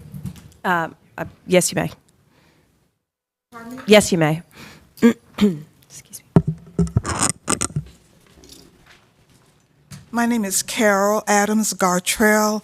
I'm a Raleigh native, graduate of Shaw University, class of '69, and currently one of my class coordinators of the emeritus class, which is a body of graduates who have completed 50 years since graduation. So we are still working, even though we're older or old. And my concern is if we could have had financial contributions from these people who signed the petition and all of these people who have been complaining over the years, then we could be in a better position today. Trying to get contributions from graduates over the years is like pulling teeth with pliers. We ask every year in and out for contributions, and this is an area in dire need. So my concern is, if we want to attract students, if we want to build and sustain the university for years to come, we need to grow.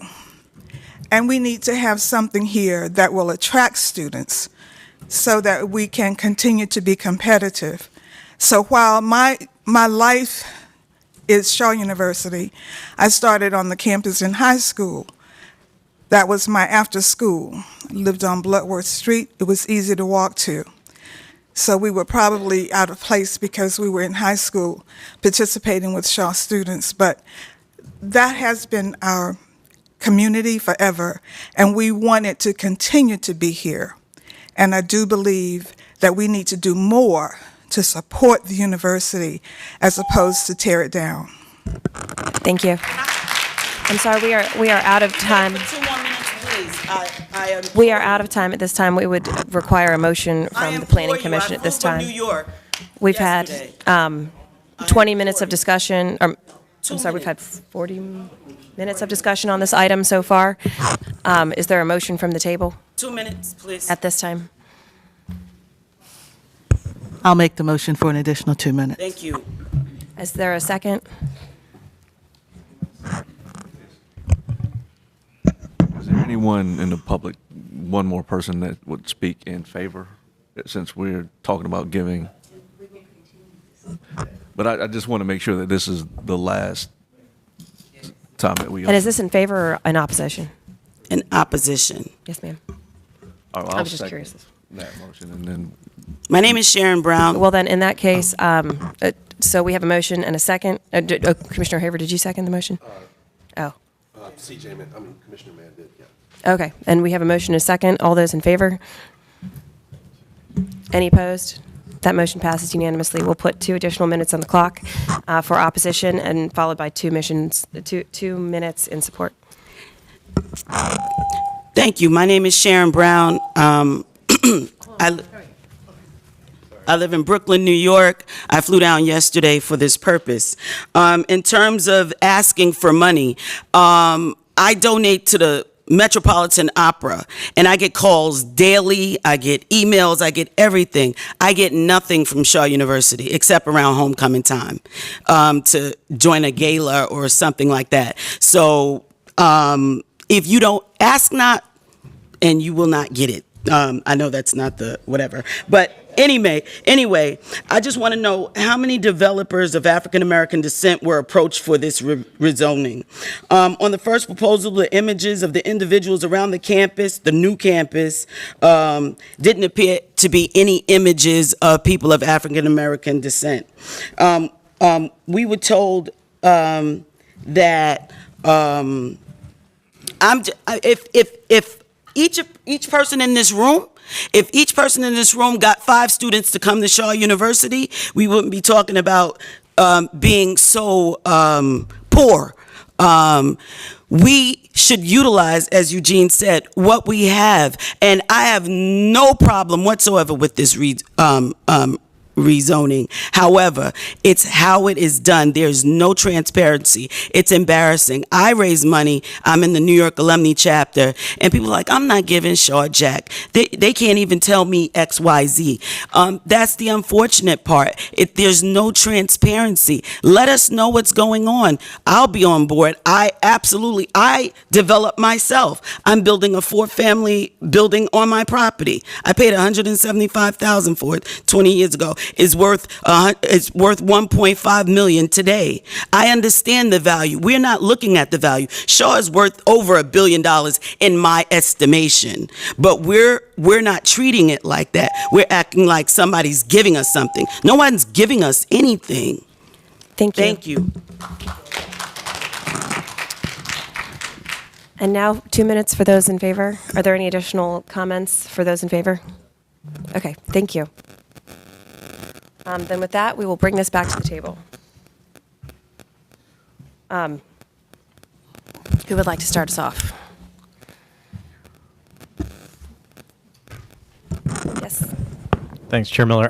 Maybe just to start off, I had a couple questions about, I don't know if this is for the applicant or the staff, but curious about, I know that it seems like there's some conflicting requests to preserve certain buildings, but also to rezone the land that they sit on to 40 stories. I'm wondering if someone can tell me how that process works, or what's the point of rezoning a building that's meant to be preserved to a higher use.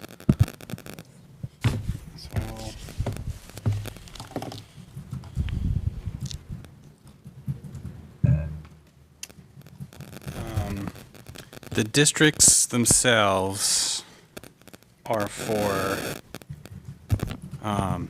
basically, we're drawn at the block level, so where Shaw is in control of an entire block.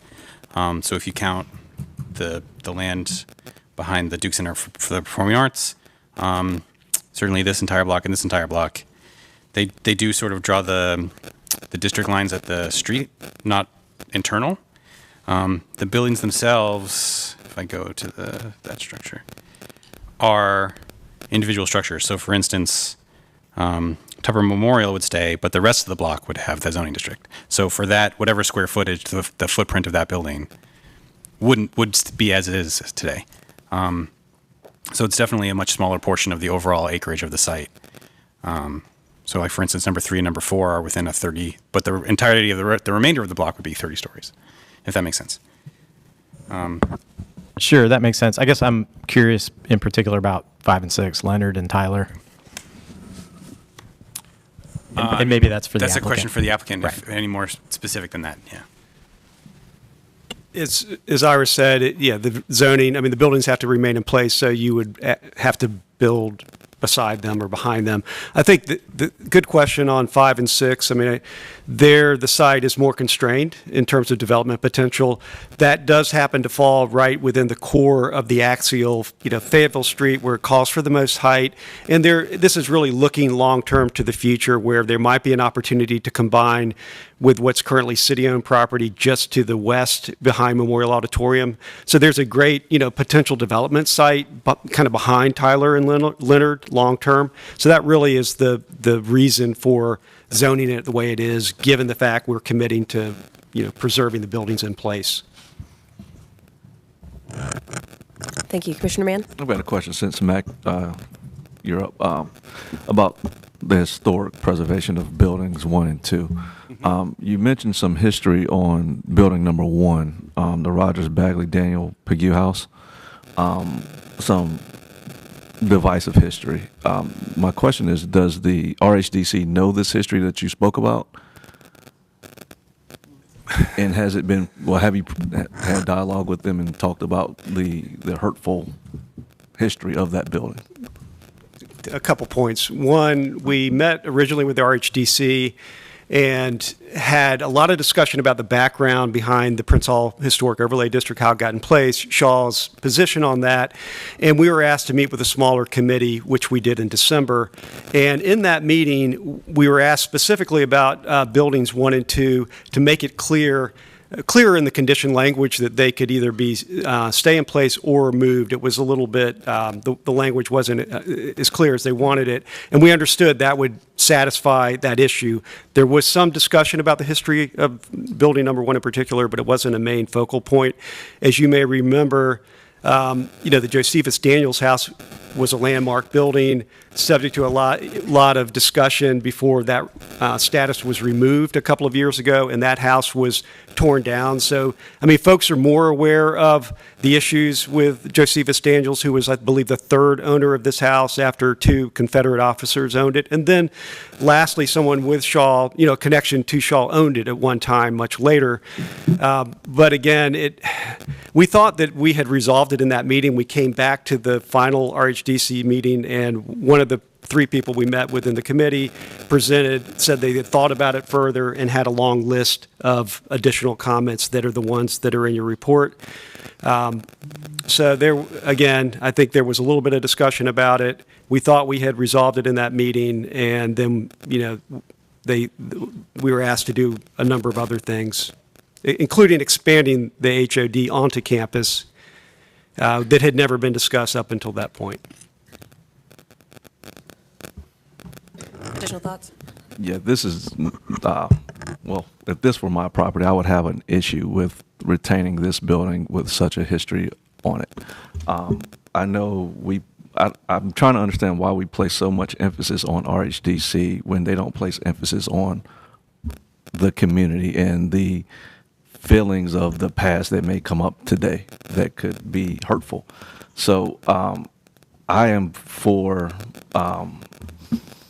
the conditions as you have it regarding these historic buildings. To me, I wouldn't care if this building was to go being demolished. That's just me, but I'm fine with that. But I just want to bring that point up to maybe we need to have some further dialogue with RHDC about this building and why they feel the way they do about that building. Thank you. From a policy standpoint, with respect to the RHDC memo, I certainly understand their body and what the goal of their work is, and that is the historic preservation of these buildings. So I understand the thrust of where they're coming from. And at the same time, Shaw University is not only a city treasure, it's a state treasure, it's a national treasure. And in order for it to continue, and I'm fully here to have the city do what it can to help it grow and thrive. And I don't want to take a too nearsighted view on preserving, especially buildings, problematic buildings, but 1 or 2 houses on from a historic real estate standpoint, and miss the fact that we might be hurting this historic university overall and not allowing it to continue to grow and thrive. So I appreciate the RHDC's work in what its view is, but it's only one of the seats at the table we're having to consider here. And I am very much in favor of figuring out how we can support this university in its continued growth. Commissioner Raines. Thanks, Chair Miller. Question for the applicant regarding the zoning designations. A lot of the existing zoning to the north and east is shopfront frontage, and most of the rezoning request includes that, except for the site where Leonard Hall is and the DX30. Can you explain the reason for not? It really is simply that's kind of the core historic, or this core blocks of the campus where most of the historic buildings are, and the ones that are being preserved through the rezoning conditions. And those buildings, were built long before the UDO and the frontage standards were created. So it was really just to acknowledge those 2 blocks in particular have a different form, and we would anticipate are going to remain. They're land rich. They have a lot more real estate than they need for 1,500 students or whatever their ideal student population is, which can be accommodated through redevelopment of those core blocks. So it's just to maintain some relief there versus the others where we would anticipate more redevelopment occurring and certainly meeting those urban frontages. Okay, thank you. That leads to my next question. The more redevelopment on other zones. So the property to the east between Blunt, and Person is 40 up against some lower scale residential Can you explain the intent for that? Yeah, I mean, as you saw from the slide, there's very significant step downs to 3 stories on Person, on the east side of that block. And it goes up in increments to 20 stories through the midway of the block and then 40. So, I mean. Could you bring up that slide? I think it's maybe one above. Yeah. I mean, it was the result of a lot of conversations with various stakeholders, with the city and others, about thinking long-term. This block, is one of the greatest redevelopment opportunities. It has 2 dorms that are, in dire need of replacement on that block. That are, I don't know, they're 10 or 12 stories currently. But, we recognize that it's an aggressive step up, but that was the thinking behind it. I guess one comment about that. I just think that if we're going to apply the comp plan recommendations, it seems like stepping down to residential areas around it would be my preference, and that would be my comment. If we have DX30 next to it, I would recommend not going above that for something to the east. So instead of DX40 at the step up, I guess I'd recommend something less. I just want to clarify, the existing step backs that start at 3 stories along Person, are you wanting to change those step backs in particular, or the total height? I'm actually fine with those 15-foot step backs. It's going up to the DX40 in the middle along Blunt Street. I have a concern about. I'd rather cap it at a lower height, DX30. But the step ups along Person, I'm fine with. Thank you. Any other thoughts on that issue at the table? Commissioner Haver? I'd be curious to see the effects on Blunt Street, but I was more curious about the north side of the site along South Street and why those transitions couldn't be applied to the north side of the site. You've got them to the east, right there north of Blunt. There's small residential houses right across the street from there. So I'm just curious why those transitions couldn't continue to the north side of the site. On the other side of South Street? I mean, the reason is that as you go north from this block and cross South Street, you're within the downtown element. So we recognize, there's some single-family rental homes there today, but we would anticipate that eventually redeveloping consistent with the city's downtown element. Whereas to the east, it's in the South Park National Register District, and that has that protection. We would anticipate that would remain and should be respected. So that's why the step-ups occur from that direction and not to the north. And in fact, Shaw has property to the east and north of this site that, we do have lower heights there, 12 stories, because that's as you get to the east and the north, you're heading toward single-family residential. But again, to the north of South Street, you have buildings coming in at 20 stories and 12 stories, and and I would again anticipate they would redevelop to those heights at some point. Thank you. And with respect to those neighbors and height transitions, have you heard any feedback from the neighbors that are concerned about this issue, or any specific requests from them? I mean, I'm always hesitant to speak for other people, but as far as I know, there's been very little pushback or concern raised by actual folks who live adjacent, and I would just kind of lean on or whether people were here today to speak from that vantage point, and we didn't really hear that. Thank you. Commissioner Bennett? Thank you. I often talk about cases that I lose sleep over. This is one. I didn't sleep last night. First, I want to acknowledge everyone that came to speak. I want to thank you all for your comments, your concerns. Thank you for traveling to come and talk. This is hard. I'm sitting here. What's in my mind is I feel like the spirits of all the ancestors are sitting in here looking at us, and I'm drawing on that. I just want to make a good decision.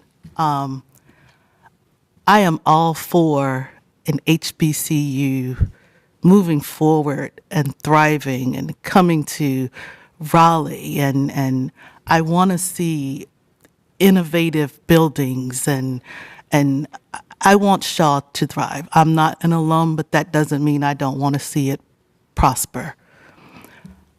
At the same time, I'm concerned about the community and the impacts to the community. My number one concern is that this is not coming in as a campus district under the campus district designation, which would have allowed us to see the development plan with it. I know there are reasons for that, but I think a lot of these questions and concerns could have been addressed if we could see that, and that could happen simultaneously with the rezoning. Given that that's not what we have here, my other questions and concerns are about, we've had some cases where we've had conditions added to address potential vibration and construction impacts to historic structures. Given that we have historic structures on this campus that would be preserved in place, subject to them being damaged, could there be some conditions for some sort of vibration study or other types of studies to see what the potential impact to those buildings might be, and to limit some of the pile driving or whatever happens there? I'm certainly not an engineer, but I know we've had cases before where there have been conditions put in place to try to protect historic structures from the impacts of construction. I do have concerns about the DX40, even with the step downs adjacent to the community next to it. I am concerned. I like to acknowledge the historic districts and to preserve the historic districts, but we've had several rezonings that seem to be gradually piecemealing away at the Prince Hall Historic District anyway. So I would certainly hate to hold this applicant subject to that when we've allowed other applicants to break out of the Prince Hall Historic District. We've also heard time and time again that property owners in the district have opposed being in the district. So it's interesting that it's interesting that the district is as it is, since so many people apparently were opposed to being in it. So that doesn't concern me as much as the impacts to the South Park National Register district. And I'm also concerned, I would love to hear more about potential downstream flooding. I did see in the staff report that a map was requested and provided. When stormwater staff reviewed that map, did they determine that additional conditions are necessary to prevent downstream flooding? I see someone from stormwater. I'll pause there.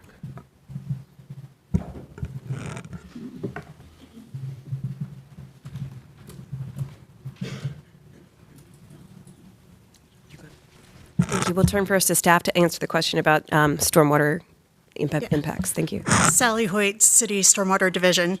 The information we received and looking at our records regarding downstream structural flooding indicated there was one property that would be subject to, there was one downstream property which would has structural flooding that would then make these parcels subject to additional peak discharge controls per the UDO. So an additional zoning condition isn't required because they would already be subject to additional requirements per the UDO.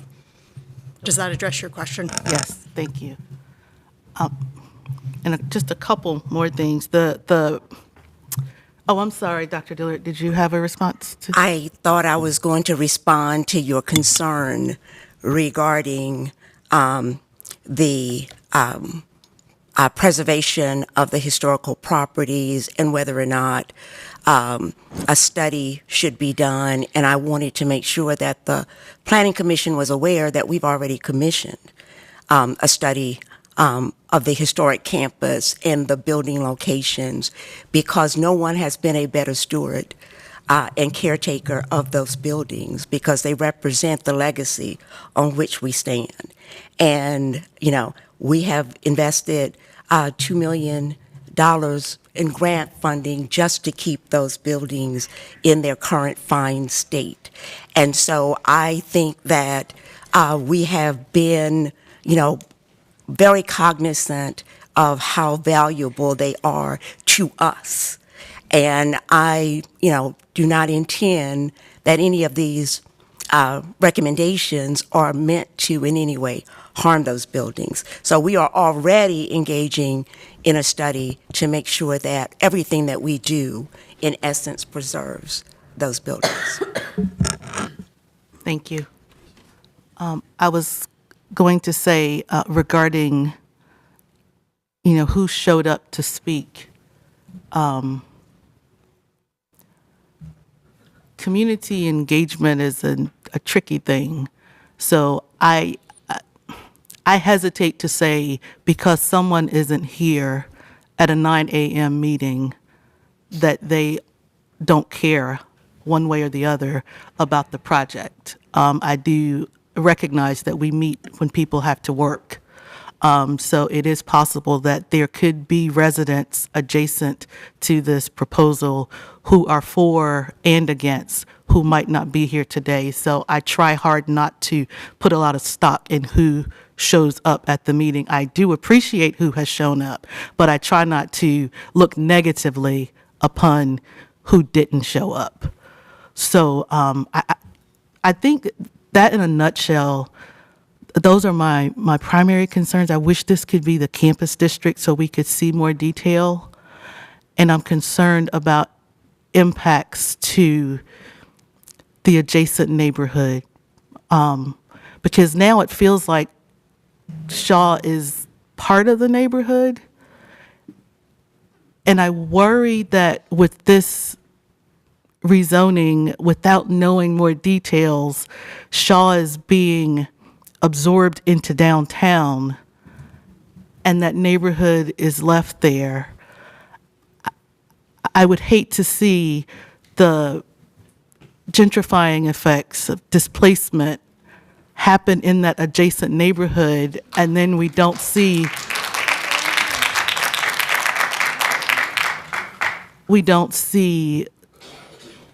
the community looks different than it looks now.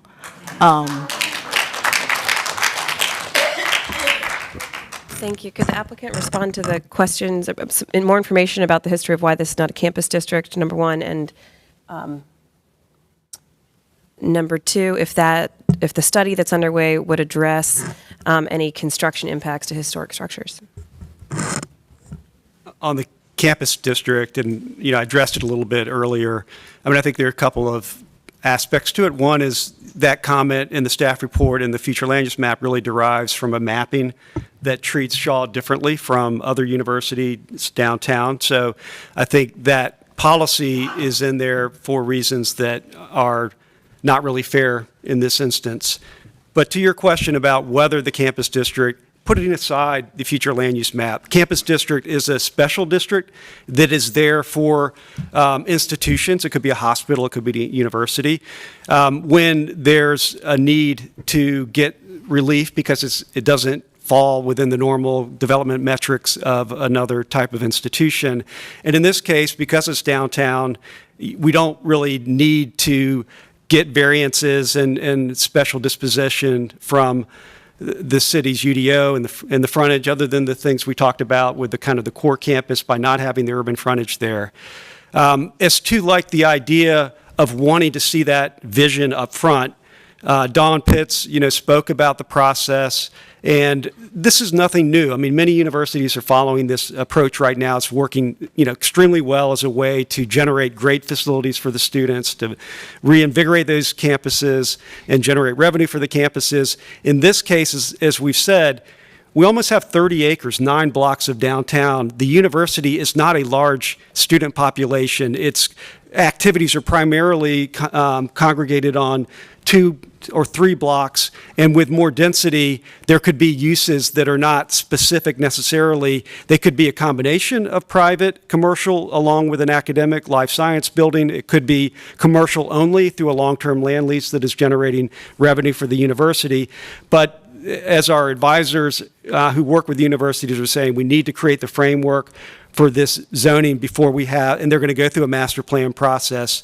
But again, I believe like the actual campus buildings are going to be in a smaller area, and to try to plan the entire thing up front without having that framework is very difficult to do. Thank you. And then could you also respond to the question about whether you consider DX 30 on that eastern parcel? Yes, we would consider that, and we saw that in the staff report, understand the concerns about kind of the South Park neighborhood to the east. Thank you. Also, do you know if the existing study underway would review the impacts of construction and vibration on the historic structures?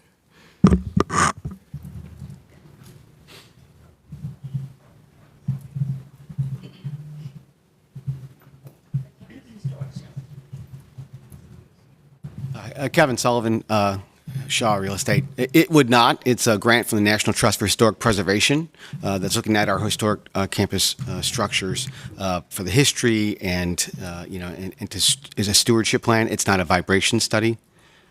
Thank you. Per se. Has there been any consideration about including something like that in this rezoning case? Not that I know of. I mean, there is a lot of large-scale construction going around Shaw, and I'm not sure if there's vibration studies as a part of those as well. I mean, Any other thoughts from some of the architects and other practitioners on the Planning Commission on that topic?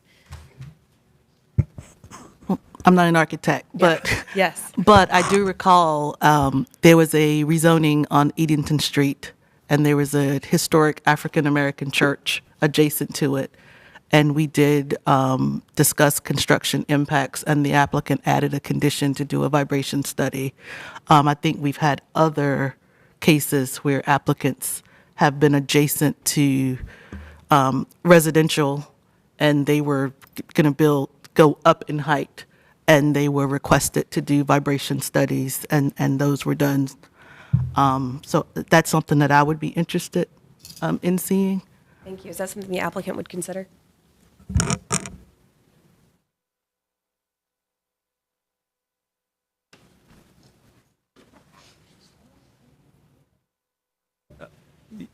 Yes, I mean, we can take a look at that and see if it makes sense in this instance. Just want to understand a little better what the study would comprise.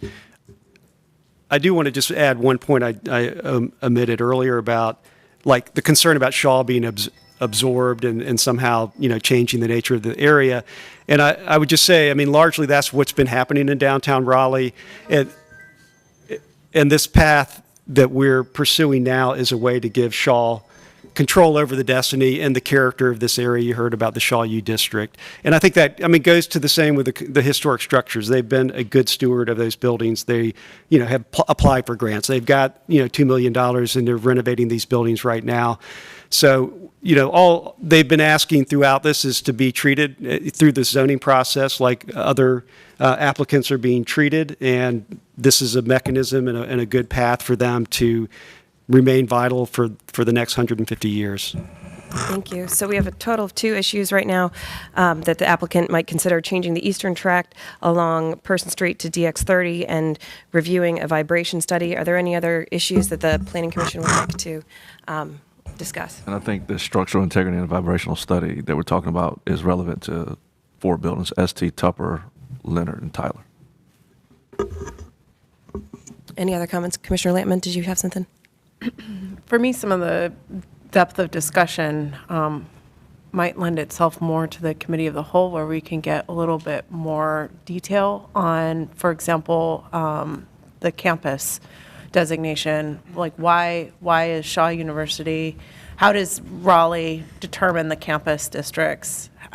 Why is this one different? Is it different from the others? I don't know if I fully understand that context as it relates to overall Raleigh zoning policy. I think that the historic discussion warrants greater detail and review. And then I'd also be curious about the flooding impacts as well. I just feel like some of this discussion warrants a little bit of more education on for me to learn as a planning commissioner, some of those technical aspects from staff. Thank you. Any additional comments from the Planning Commission? I was wondering if anybody might be able to check your phones. Turn them on silent, please. Just a global request. Thank you. I agree. Commissioner Bennett, yes. I did neglect one question that I had.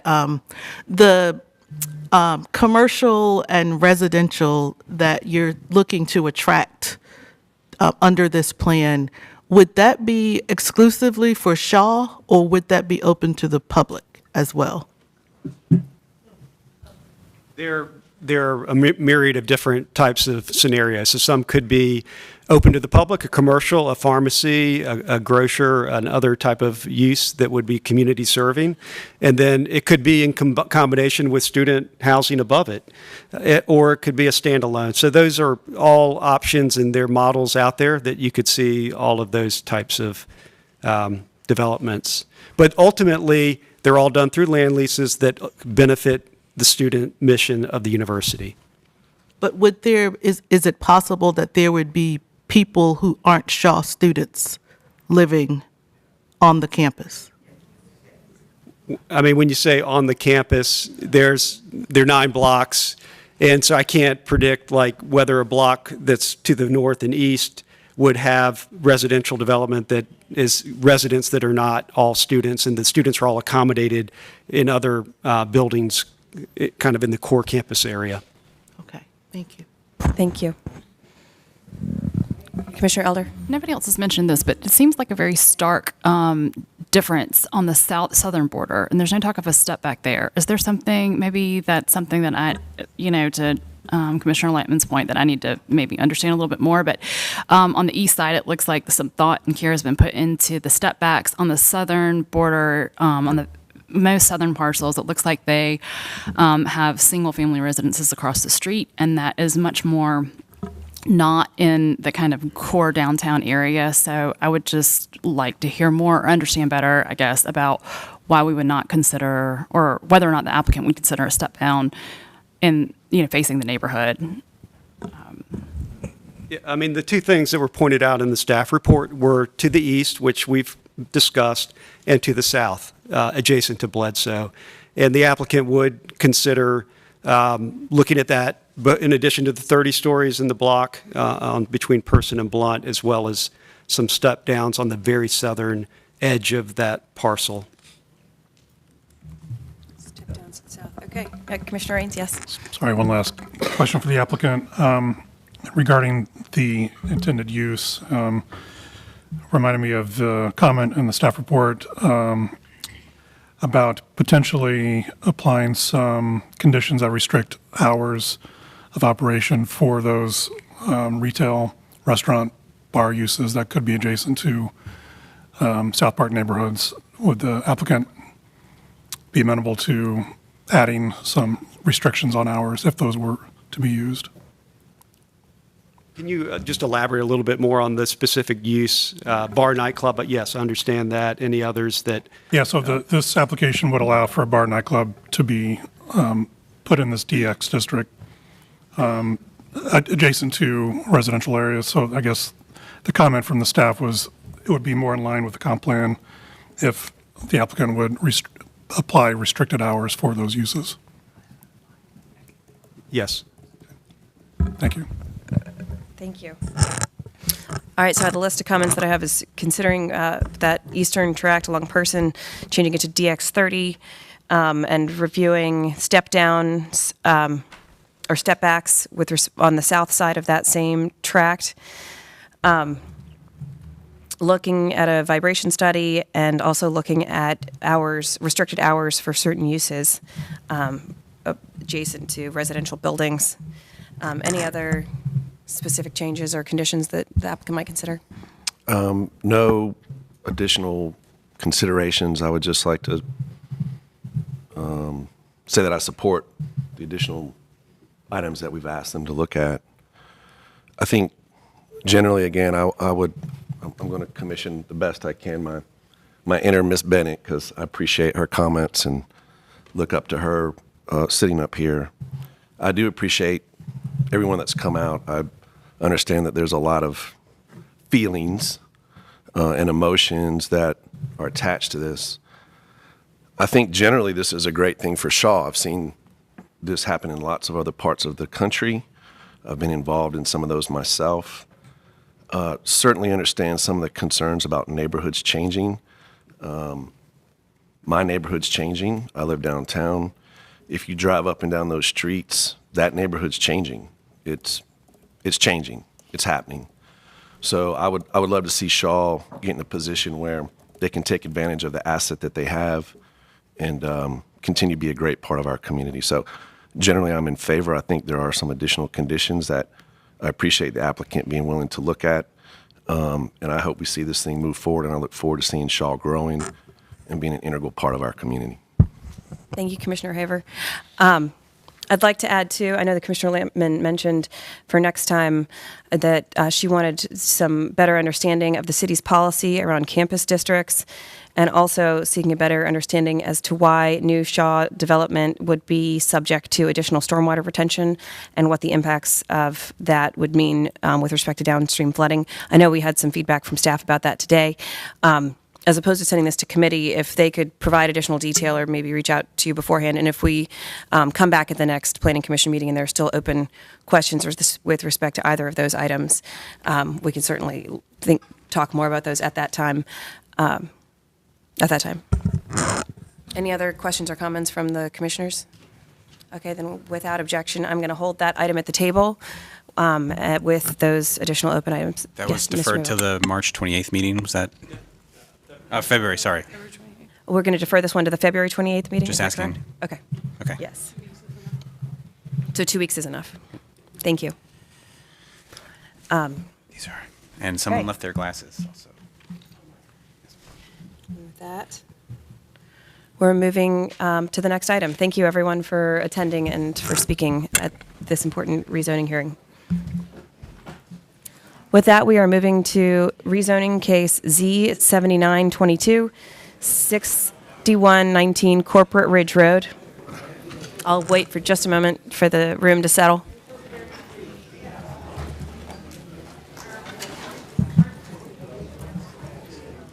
Thank you.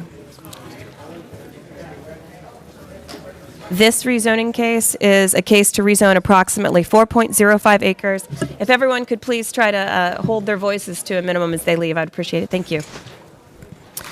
This case is to rezone approximately 4.05 acres of commercial mixed-use 4 stories with a special highway overlay district 1 to commercial mixed-use 12 stories with conditional use and special highway overlay district. I will now turn to staff for the presentation.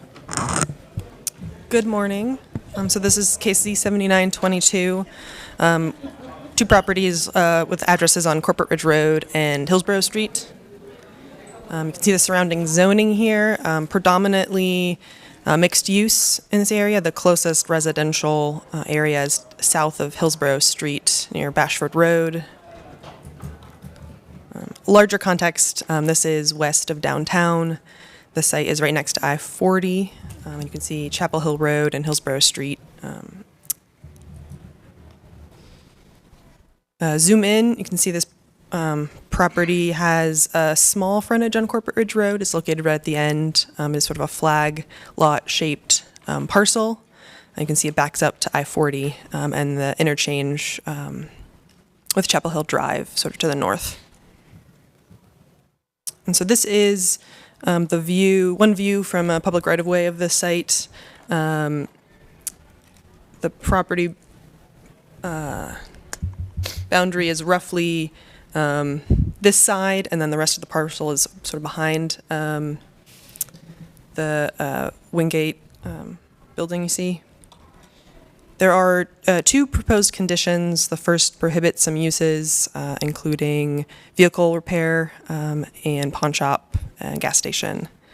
And then a second condition caps residential, office, and retail entitlement by a scenario. So if it were residential only, it would be capped to a maximum of 432 residential units, 45,000 square feet of office use, 50,000 square feet of retail sales, and then some combination of those you see below.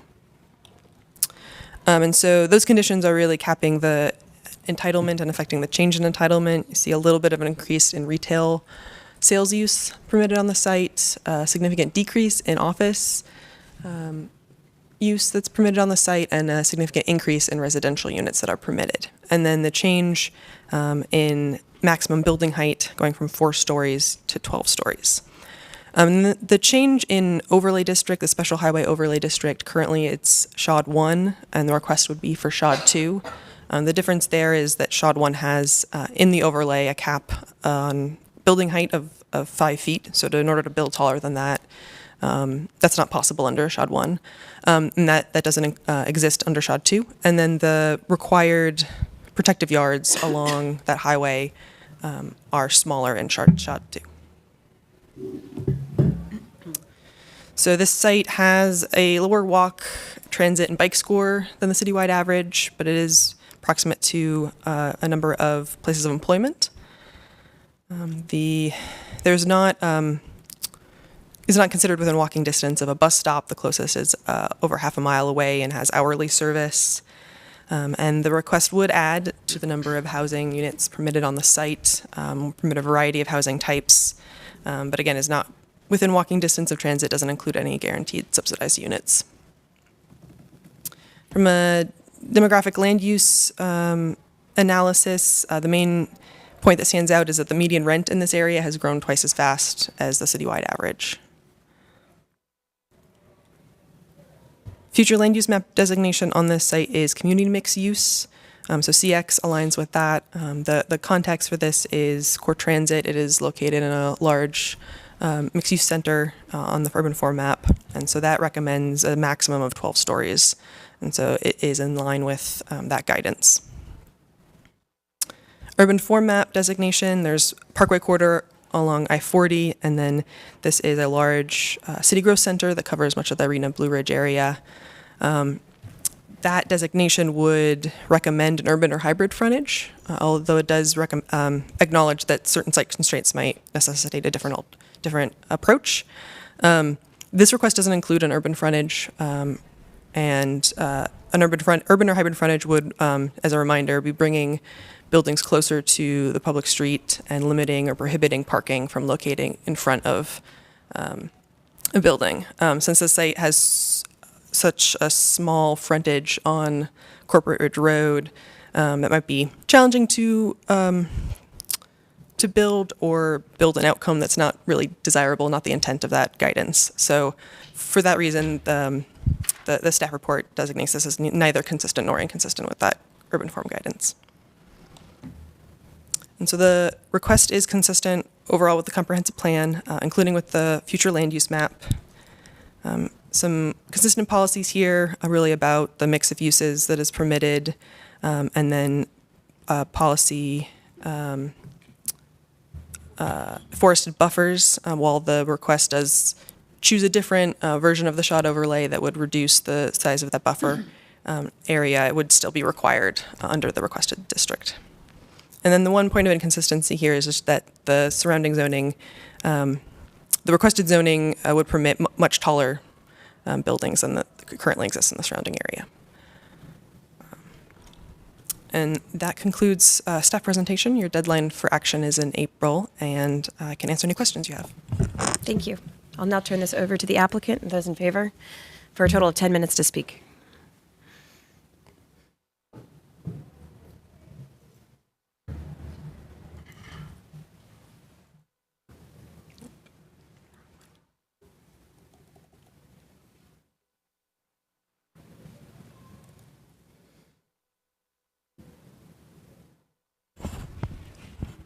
Good morning, Letitia Shapiro of Morningstar Law Group. I'm here today with Mac Paul of Morningstar Law Group and the applicant, members of the applicant team from Maltani Family LLC. As you heard, the request is to rezone from the current zoning of commercial mixed use 4 stories with Special Highway Overlay District 1 to commercial use 12 stories conditional use with Special Highway Overlay District 2. There are proposed conditions that prohibit some uses normally prohibited in CX and establish caps on residential, office, and retail sales uses. The request is consistent with the vision theme, coordinating land use and transportation, as the site would increase entitlement near I-40 and Chapel Hill Road. The future land use designation, community mixed use, aligns with the CX district, and while heights are recommended to be 3 to 5 stories, up to 12 stories is appropriate because the site is located in the large city growth center. The purpose is to provide opportunity for a new multifamily residential in the area near Research Triangle Park. And with regard to connectivity, there is a rail line south of the site that is being studied to connect Durham to Clayton. And essentially, as Hannah pointed out, the requested SHOD 2 is rooted in the 5-story height cap of SHOD 1, where it wouldn't be possible to go the 12 stories with the SHOD 1. It's not really the buffer issue, which overrides the whole planning and comprehensive plan goals for the SHOD.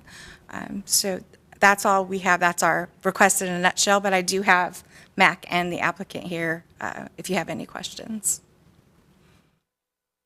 Thank you. Thanks. Any other people here to speak in favor of this project?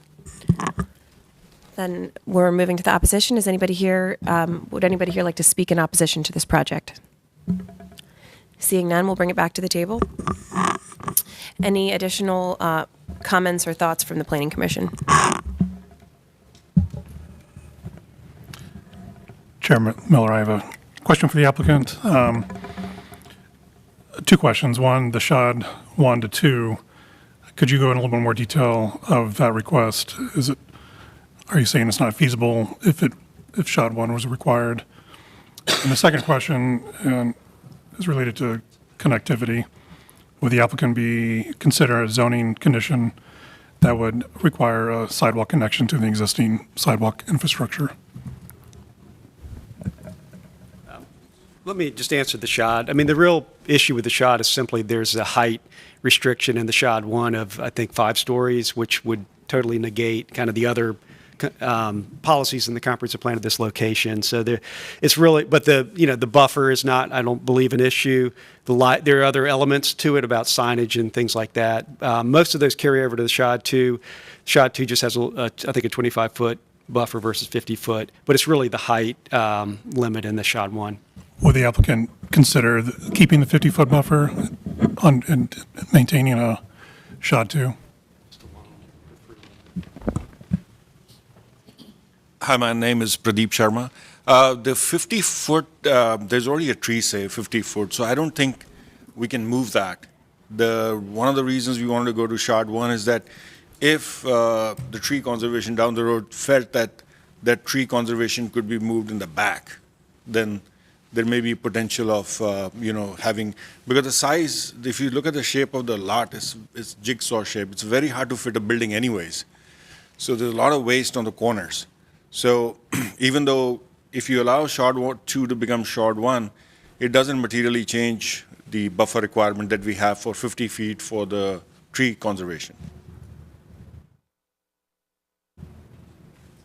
So I think we could look at that and just see, because as you heard, I don't think it's already going to be retained at 50 feet.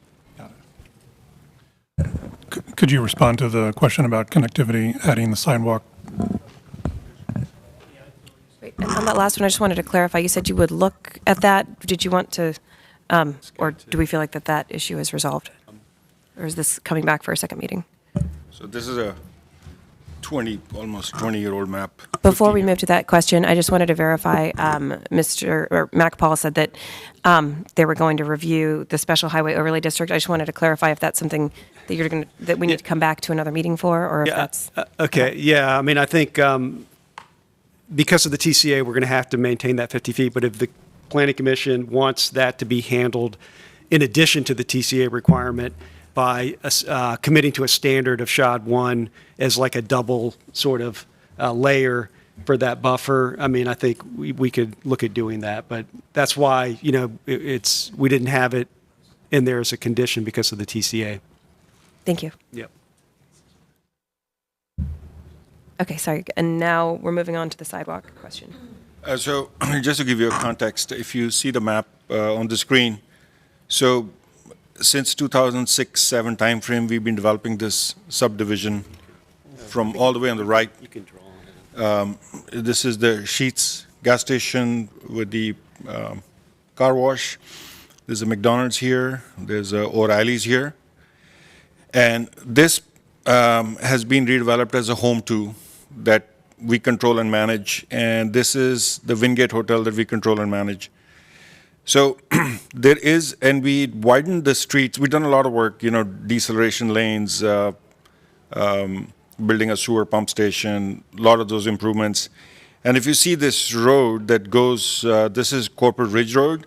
So this has a sidewalk on one of the sides that lets you walk down to the McDonald's or to the hotels or all the way down to across Corporate Center Drive onto the office areas, where, just as a side note, Highwoods is planning a retail site north of our site. So yes, it'll be connected to the sidewalk. Thank you.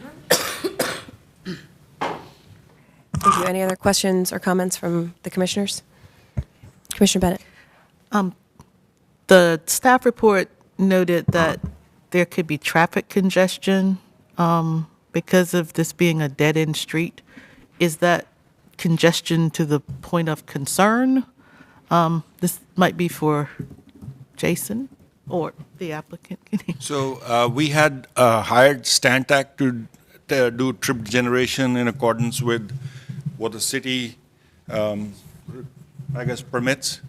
And based on the number of units, there should be no other, it should be a permitted use from a traffic congestion standpoint, the number of trips per hour or whatever that is.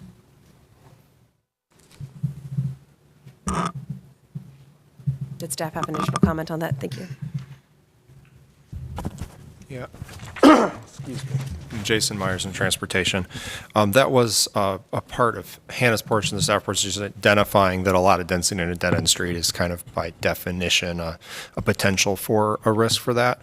I do think that this is a situation where a site plan that triggers a traffic impact analysis would probably uncover if that is a concern or not.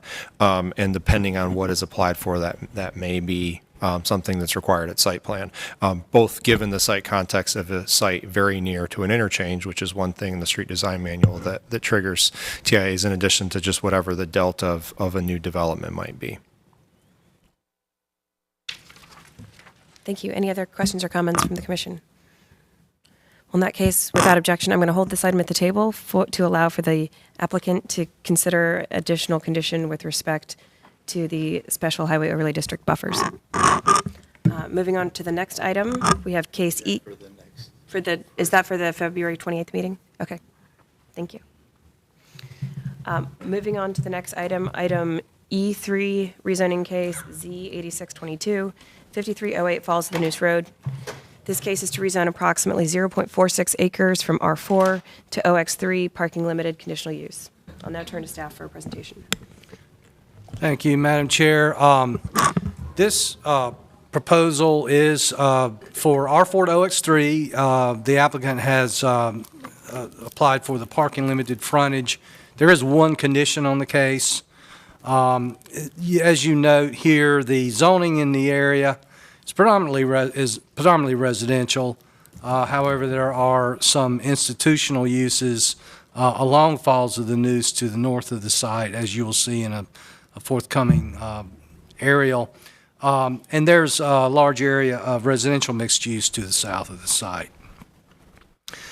just a high-level view of the area here, Falls of the Noose.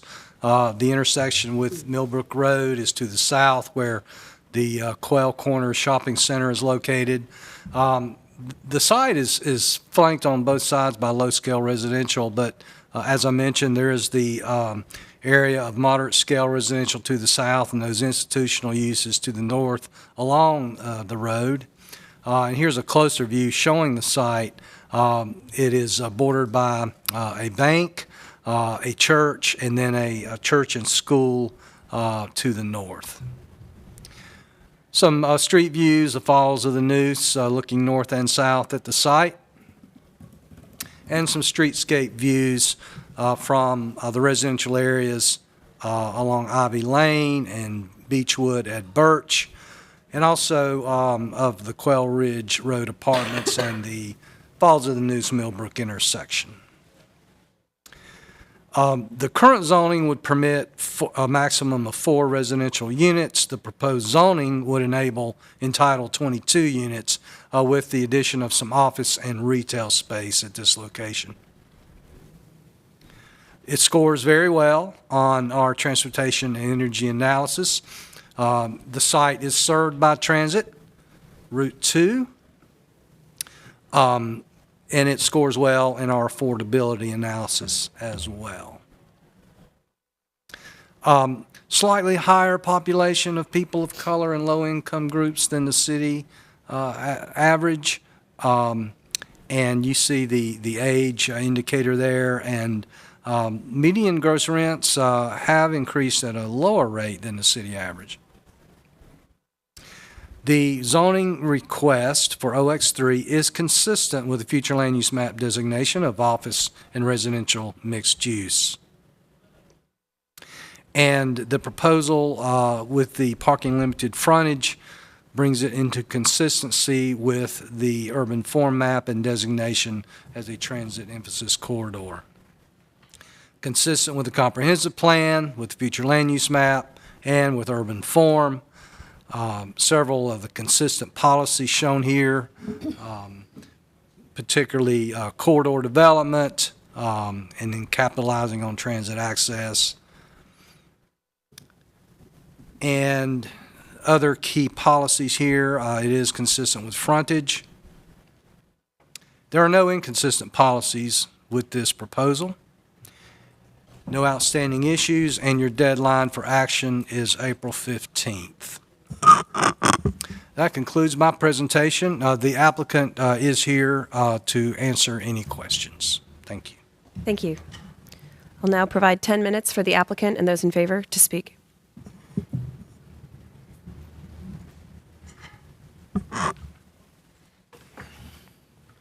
Good morning. My name is Alba Capellan. I'm here for the applicant. We are rezoning because we are trying, it's a family business and we're going to be a salon. We're trying to download from where we are right now. And it's not going to be a lot of traffic because it's only, for now, it's only 3 of us. And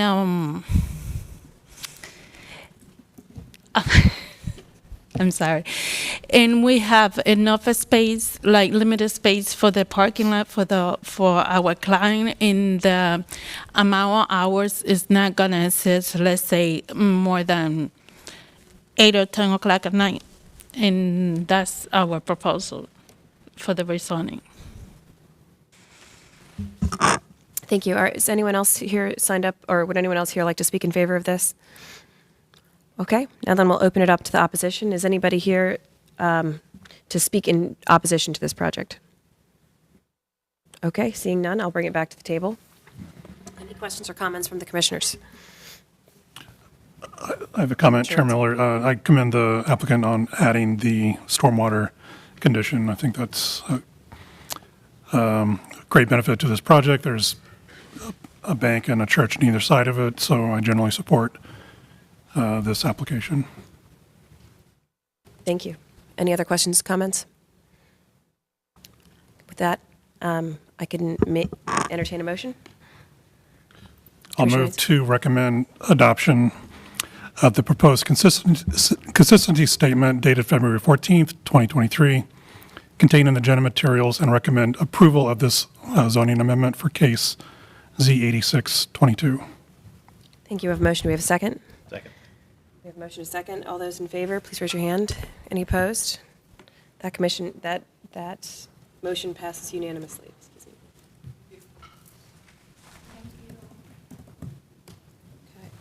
Okay.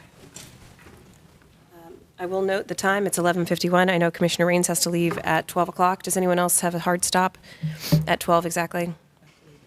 At 12 as well. We can maintain a quorum for, I think, 5 minutes beyond that, but that's about it. So we'll need to keep moving through these. The next case on the agenda is case Z8722, 4 properties on the northern half of the block bounded by West Davie Street, Salisbury Street, Cabarrus Street, and McDowell Street. This case is to rezone approximately 1.75 acres from downtown mixed-use 20 stories shopfront to downtown mixed-use 40 stories shopfront conditional use. Turn it over to staff. Good morning, Sarah Shaughnessy, Planning and Development. Like Vice Chair said, this is a case to rezone 4 properties downtown from DX20SH to DX40SH with conditions. Your deadline for action is April 15th. As you can see on the zoning map, zoning in the area is predominantly downtown mixed use with ranging heights. I think the lowest is 3 stories and the highest up to 40 stories.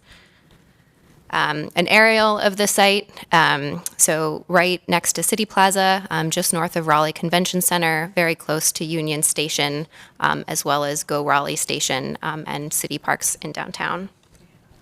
A few street views of the site. So currently 2 lots are surface parking and 1 is a structured parking lot. A summary of the proposed condition. The first condition prohibits certain uses. The second condition requires the installation of a bike share station. As you can see, the change in entitlement with a request to rezone from 20 to 40 pretty much doubles across uses. Scores very well relative to the citywide average in terms of transportation and energy analysis. It's in a very walkable area, very close to existing transit. A number of bus service stations. It is located right next to stops for Route 7 and Route 21 going to South and Southeast Raleigh, and then within a quarter mile of Go Raleigh Station with connections to service throughout the city and regionally. While it does not include subsidized units, it would include more units potentially, overall contributing to the housing supply. In terms of demographics and land use, fewer people of color live in this census tract, and there are also fewer low-income households in the census tract. And we'll note that housing costs are increasing at a faster rate than the citywide average currently. The requested zoning is consistent with the future land use map designation of the Central Business District. The shopfront frontage is consistent with the urban form map. Consistent overall as well with the comprehensive planning policies, listing 2 slides of consistent policies. I won't read all of them here. And no inconsistent policies were noted. No outstanding issues either. So again, your deadline for action is in April. Thank you. Now turning to those in support, the applicant and those in favor have a total of 10 minutes to speak. Good morning, Letitia Shapiro from Morningstar Law Group. I'm here today with Mac Paul of Morningstar Law Group, representing the applicant Phoenix of Raleigh LLC for this request. As you heard, the request is to rezone downtown mixed use 20 stories shopfront to downtown mixed use 40 stories shopfront conditional use. There are 4 parcels that make up the request located at 113 West Davie Street, 123 West Davie Street, 417 McDowell Street, and 416 South Salisbury Street, all situated just north of the Convention Center. There are proposed conditions that prohibit some uses normally permitted in DX and a condition requiring the bike station. The request is consistent with several vision themes, of course, the most including the walkable and transit-oriented areas downtown, And the request would permit up to 886 multifamily units, doubling the existing residential entitlement. And the zoning request maintains the shop frontage, which is consistent with the character of the area. That's it in a nutshell. And if we're here to answer any questions that anyone may have. Thank you. Thanks. Is anyone else here to speak in favor of this project? Then I'll open the floor. Those in opposition have a total of 10 minutes to speak. Is anyone here to speak in opposition? Thank you. Then bring it back to the table. I'll open it up for questions and comments from the commissioners. Before you start your conversation, I just want to note we've been talking with the applicant about a technical correction to the bike share station condition. So they'd still be offering a bike share station. We just have some concerns about the particular language. But we can make that change before council access at the public hearing, as the applicant already is aware. Thank you. That one technical correction in mind. Any other questions, comments from the commissioners? Commissioner Bennett. Just a comment that this would be a really nice place for affordable housing, given the access and the connectivity. I know we can't require it, but I just wanted to make that note that this would be an excellent spot for some. Thank you. Any other comments? Commissioner Raines. Thanks, Chair Miller. Question for the applicant, if they'd consider adding a on-site pet amenity space.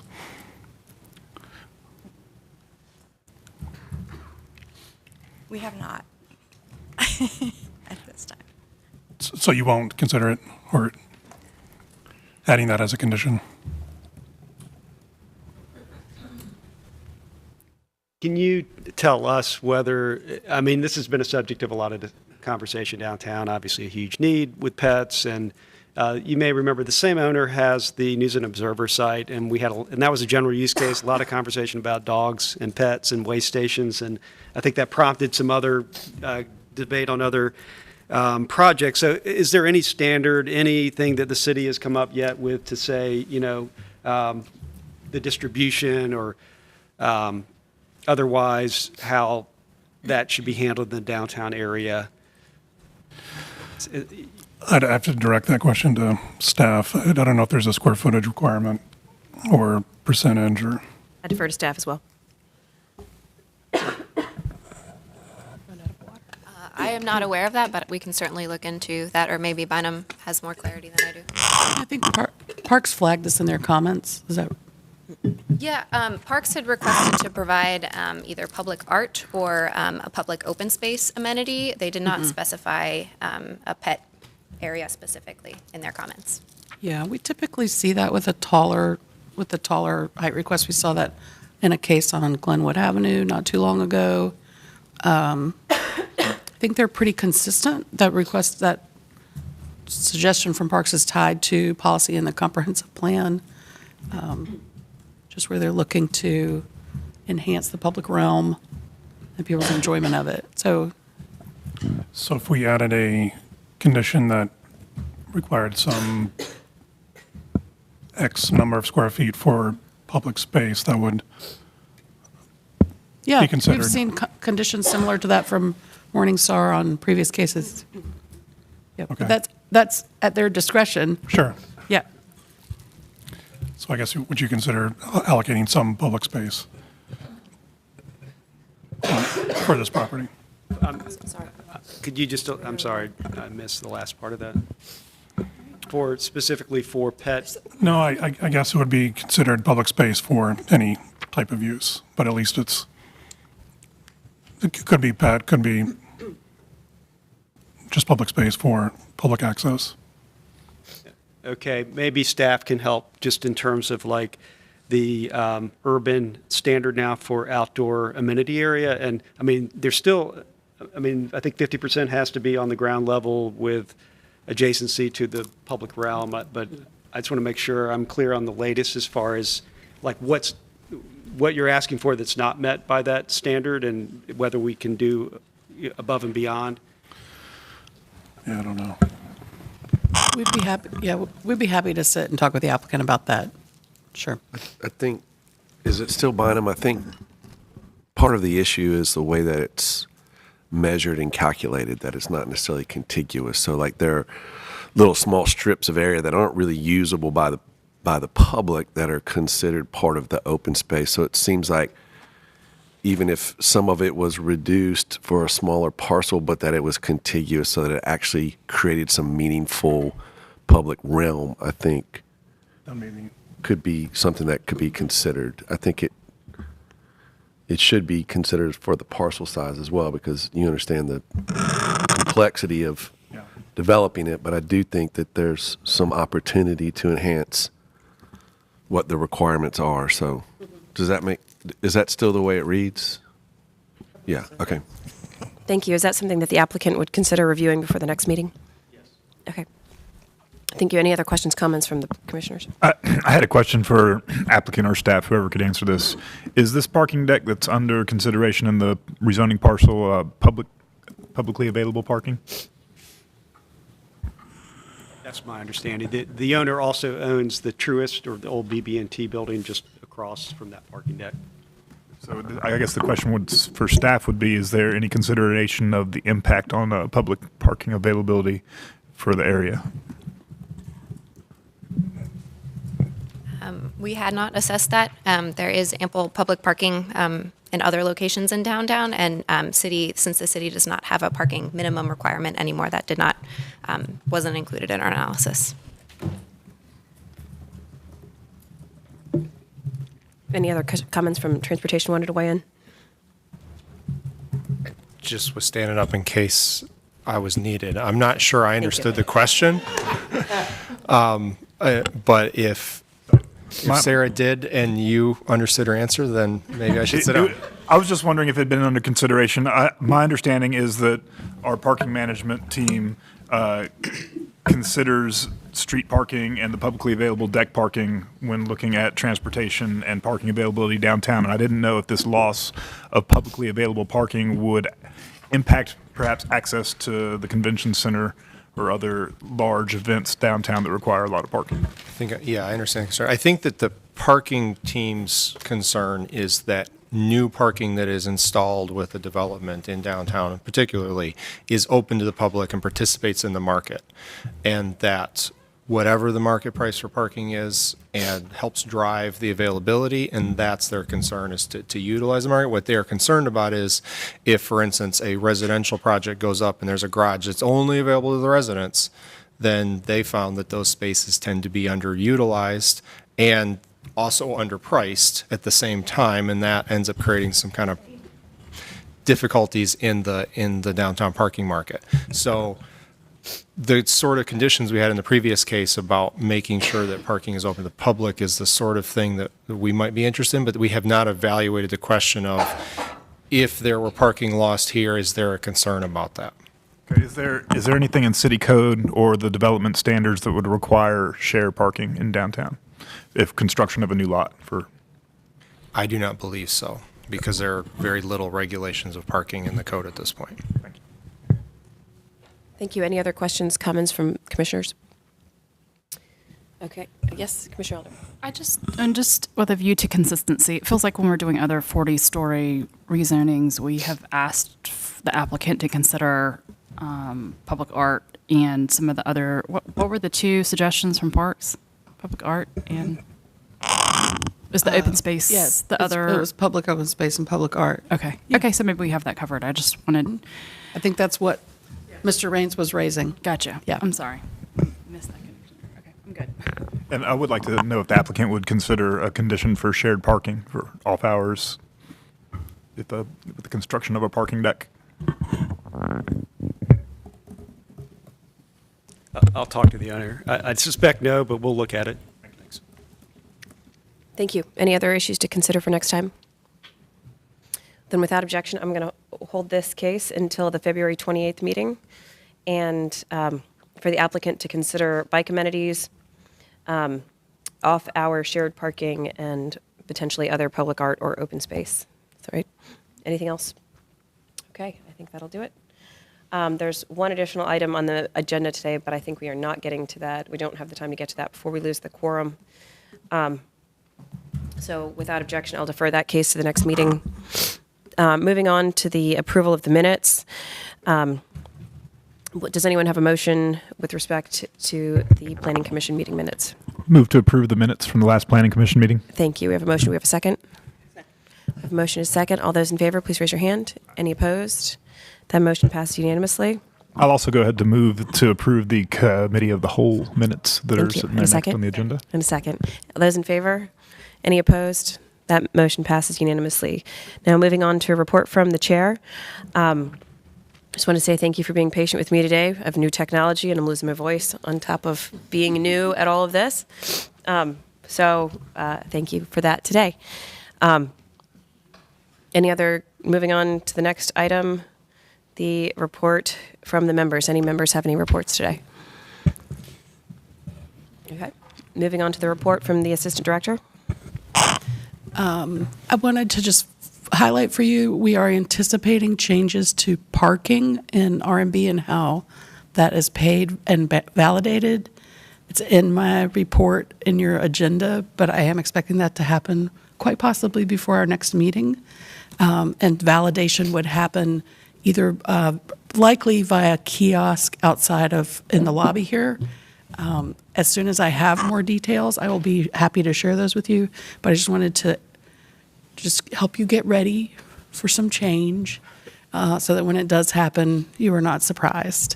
And then before this morning, we had no items scheduled for your next meeting, but now we have several deferred to the 28th, and those are all items that we talked about today: the Hodge Road assemblage, Shaw University, Corporate Ridge Road, Davie Salisbury, Coerce McDowell, that we just heard about from Mac, and then also the Rock Quarry Road case that you did not hear. We'll also put on that agenda so that it gets discussed. Sorry, Roberta. Did my best. Yeah. At this time, we do not have any items scheduled for your Committee of the Whole meeting this month. So likely we will cancel that meeting. Instead, I will see you on the 28th for all those items that we deferred today. Thank you very much. If there are no other items, then this meeting is adjourned.